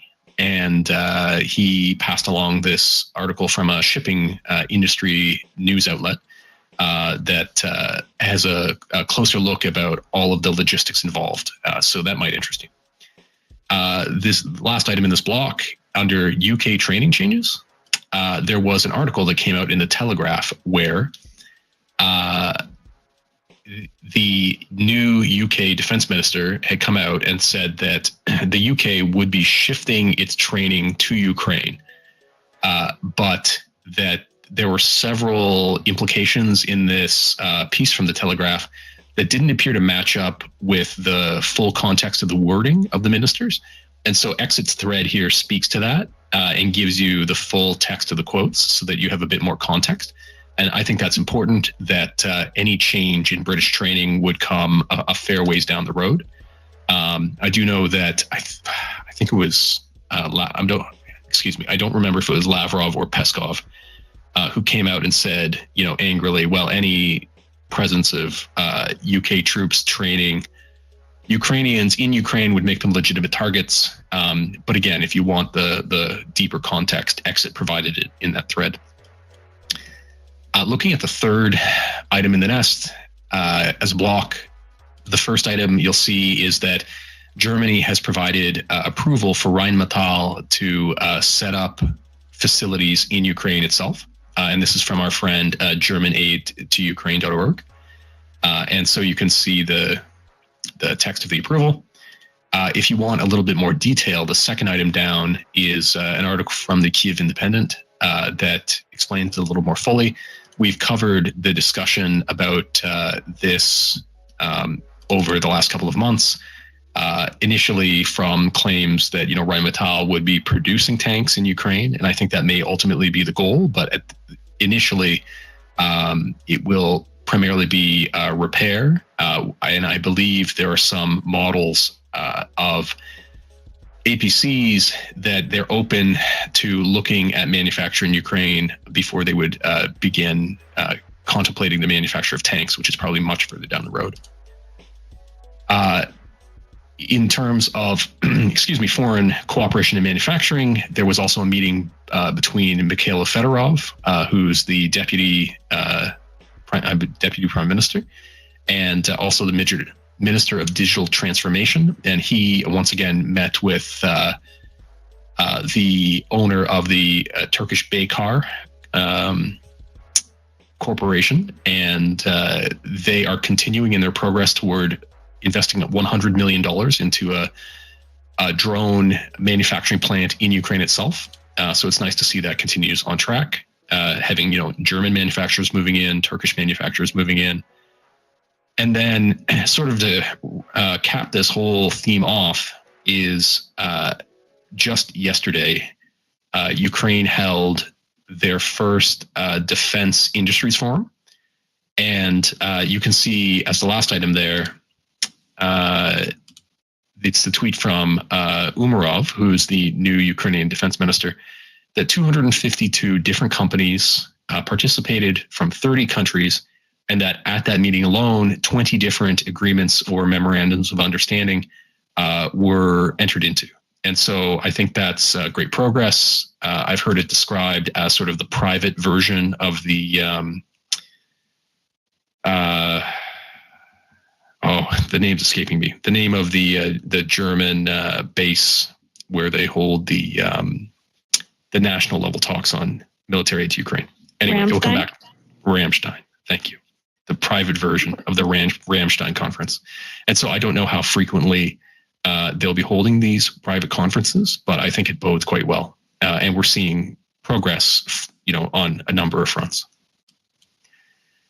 Okay, and so as the last item I'll speak to, the fourth item in the nest, because Piotr made reference to it, I will quickly run through a handful of the developments in diplomacy. Don't feel obliged just because I said something. Well, that's just the power that you have. You have to learn how to, wield that power. And so quickly, the first here is a link to an article written by Freedom House on arguing why Vladimir Kara-Murza should be declared by the United States to be a wrongfully detained person. And I believe that the Helsinki Commission in the U.S. Already held a hearing on that, and so lots of eyes are focused on that issue. There is an article from Reuters. We had covered reports about 3 weeks ago initially that some Cubans, there may have been a plot to recruit some Cubans to go and fight in Ukraine on behalf of Russia. And I believe it was actually the Cuban government that uncovered it. If you'd like more detail, more has come to light, and it's covered in that Reuters article. There was also a claim by the Ukrainians in this Kiev Independent article that a Russian soldier recently defected and had only done so after working in order to convince 11 other Russian soldiers to defect. And so, these are interesting stories that we're starting to hear now. I didn't include it in the materials here, but the Ukrainians also claimed that they had one of their agents infiltrate the Spetsnaz. So we're starting to hear a little bit more about Ukrainian espionage intrigue. There also is concern about developments in Serbia. So you can see in the tweet from Jimmy Rushton, there's a Reuters article covering it just so you get some of the basis. This flared up about a year ago over the license plate issue. I think this is being regarded as a more serious instance of the risk in the region. And so it's nice to know that there are some accounts that are tracking it from an open source perspective at quite a lot of detail. So you'll see under the phrase tracking Serbian units, a tweet that's come out from War and Risk, where they're literally tracking it down to the brigade level. And I've heard reports that up to 3/4 of the Serbian forces have been deployed forward near the border. And so I guess a lot of eyes are focused on there. You could, for example, follow War and Risks, as I'm sure they'll stay on top of it. And then finally, there were the Slovakian elections or just yesterday. And that the former president, I believe the former president Fico, his party came out in the lead, and there was some uncertainty until this morning about exactly how the vote proportion would break down, because a coalition will have to be formed, but the parties that are eligible to be included in the governing coalition, I believe they had to achieve a certain amount of returns in order to even be allowed to form part of that government. And it only became clear which ones were eligible this morning. And the worry is that it will be another EU member state that will take a turn potentially to be obstructionist, like Hungary has been. But given that motions in the EU have to be approved unanimously, one Hungary can be as obstructionist as two countries like Hungary. So we'll just have to see how that shakes out. I will note that I don't know enough about it. We'll turn, because Piotr had suggested he might want to comment on it. We'll turn to him in a moment. But I will note that there have been various other elections in the last year where there was concern that it might result in a government that was fairly pro-Russian, and that hasn't always been the case. There was concern, for example, with regard to Meloni's election in Italy, and they've turned out to be quite supportive of Ukraine, which is great news. So until the actual composition of the coalition is determined, we won't know how the leverage kind of flows. But since Piotr said he was interested in speaking to it, I would love to hear any thoughts that you have. Yeah, I'll keep it brief. I know it's not, everyone's wheelhouse, but I think it's important just to keep it in mind in the broader context of what you've mentioned already, which is this domino effect, the direction that the some parts of Europe are going. The Visegrad group, which makes up Slovakia, Hungary, Poland, and the Czech Republic, is arguably at the front line when it comes to sustained support, mainly because these countries have a little bit more economic size than say the Baltics. But Slovakia is one of the smaller ones, about 5 million population. Now, the FICO's, I'm just going to call it the SD party, they won about 23%, but they are likely to join into a coalition with a left-wing party, Halas, or Voice, which won about 14.5%. And then this is the concerning one, the ultra-nationalist Slovak National Party, which are clear Russian and won about 5%, 5.5%. So if we are to see let's think about another set of parties that are in bed with, very pro narrative certain parties in other countries, right? They often have to pander to those other parties to just function as a government for their own domestic needs, let alone their foreign policy.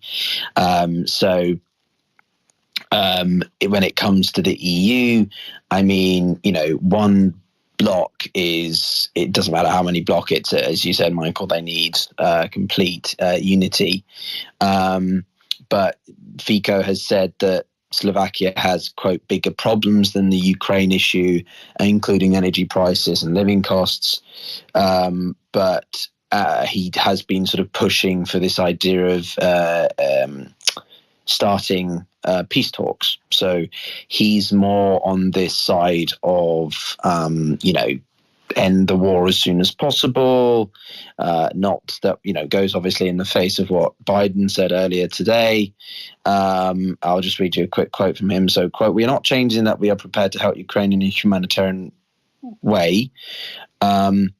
We are prepared to help with the reconstruction of the state, but our opinion on arming Ukraine," he added at a news conference. So, yeah, I'm just concerned that this could spill over into Poland, and Poland is really, the country which is much more significant when it comes to military aid and just generally influence.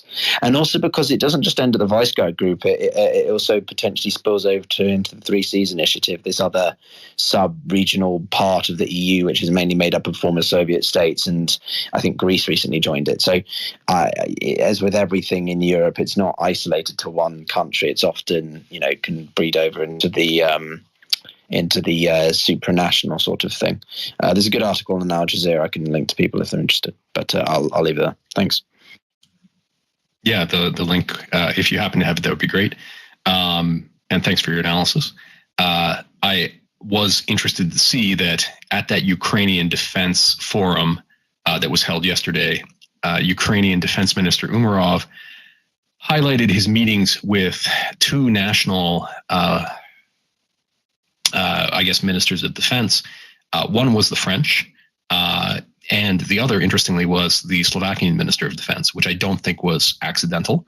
Of course, he would likely be the outgoing Minister of Defense, but there clearly was an effort to be diplomatically friendly.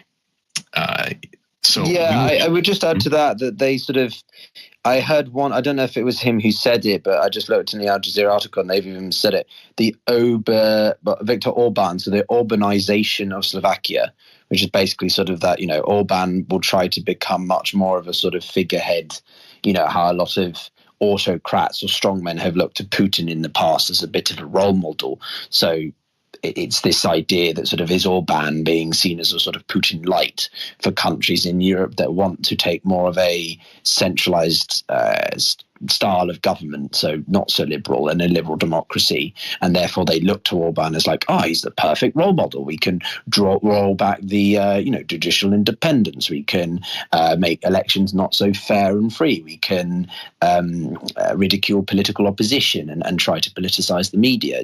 These are the steps that anyone can take to basically try to scratch away at the democracy. A bit of classic democratic backsliding.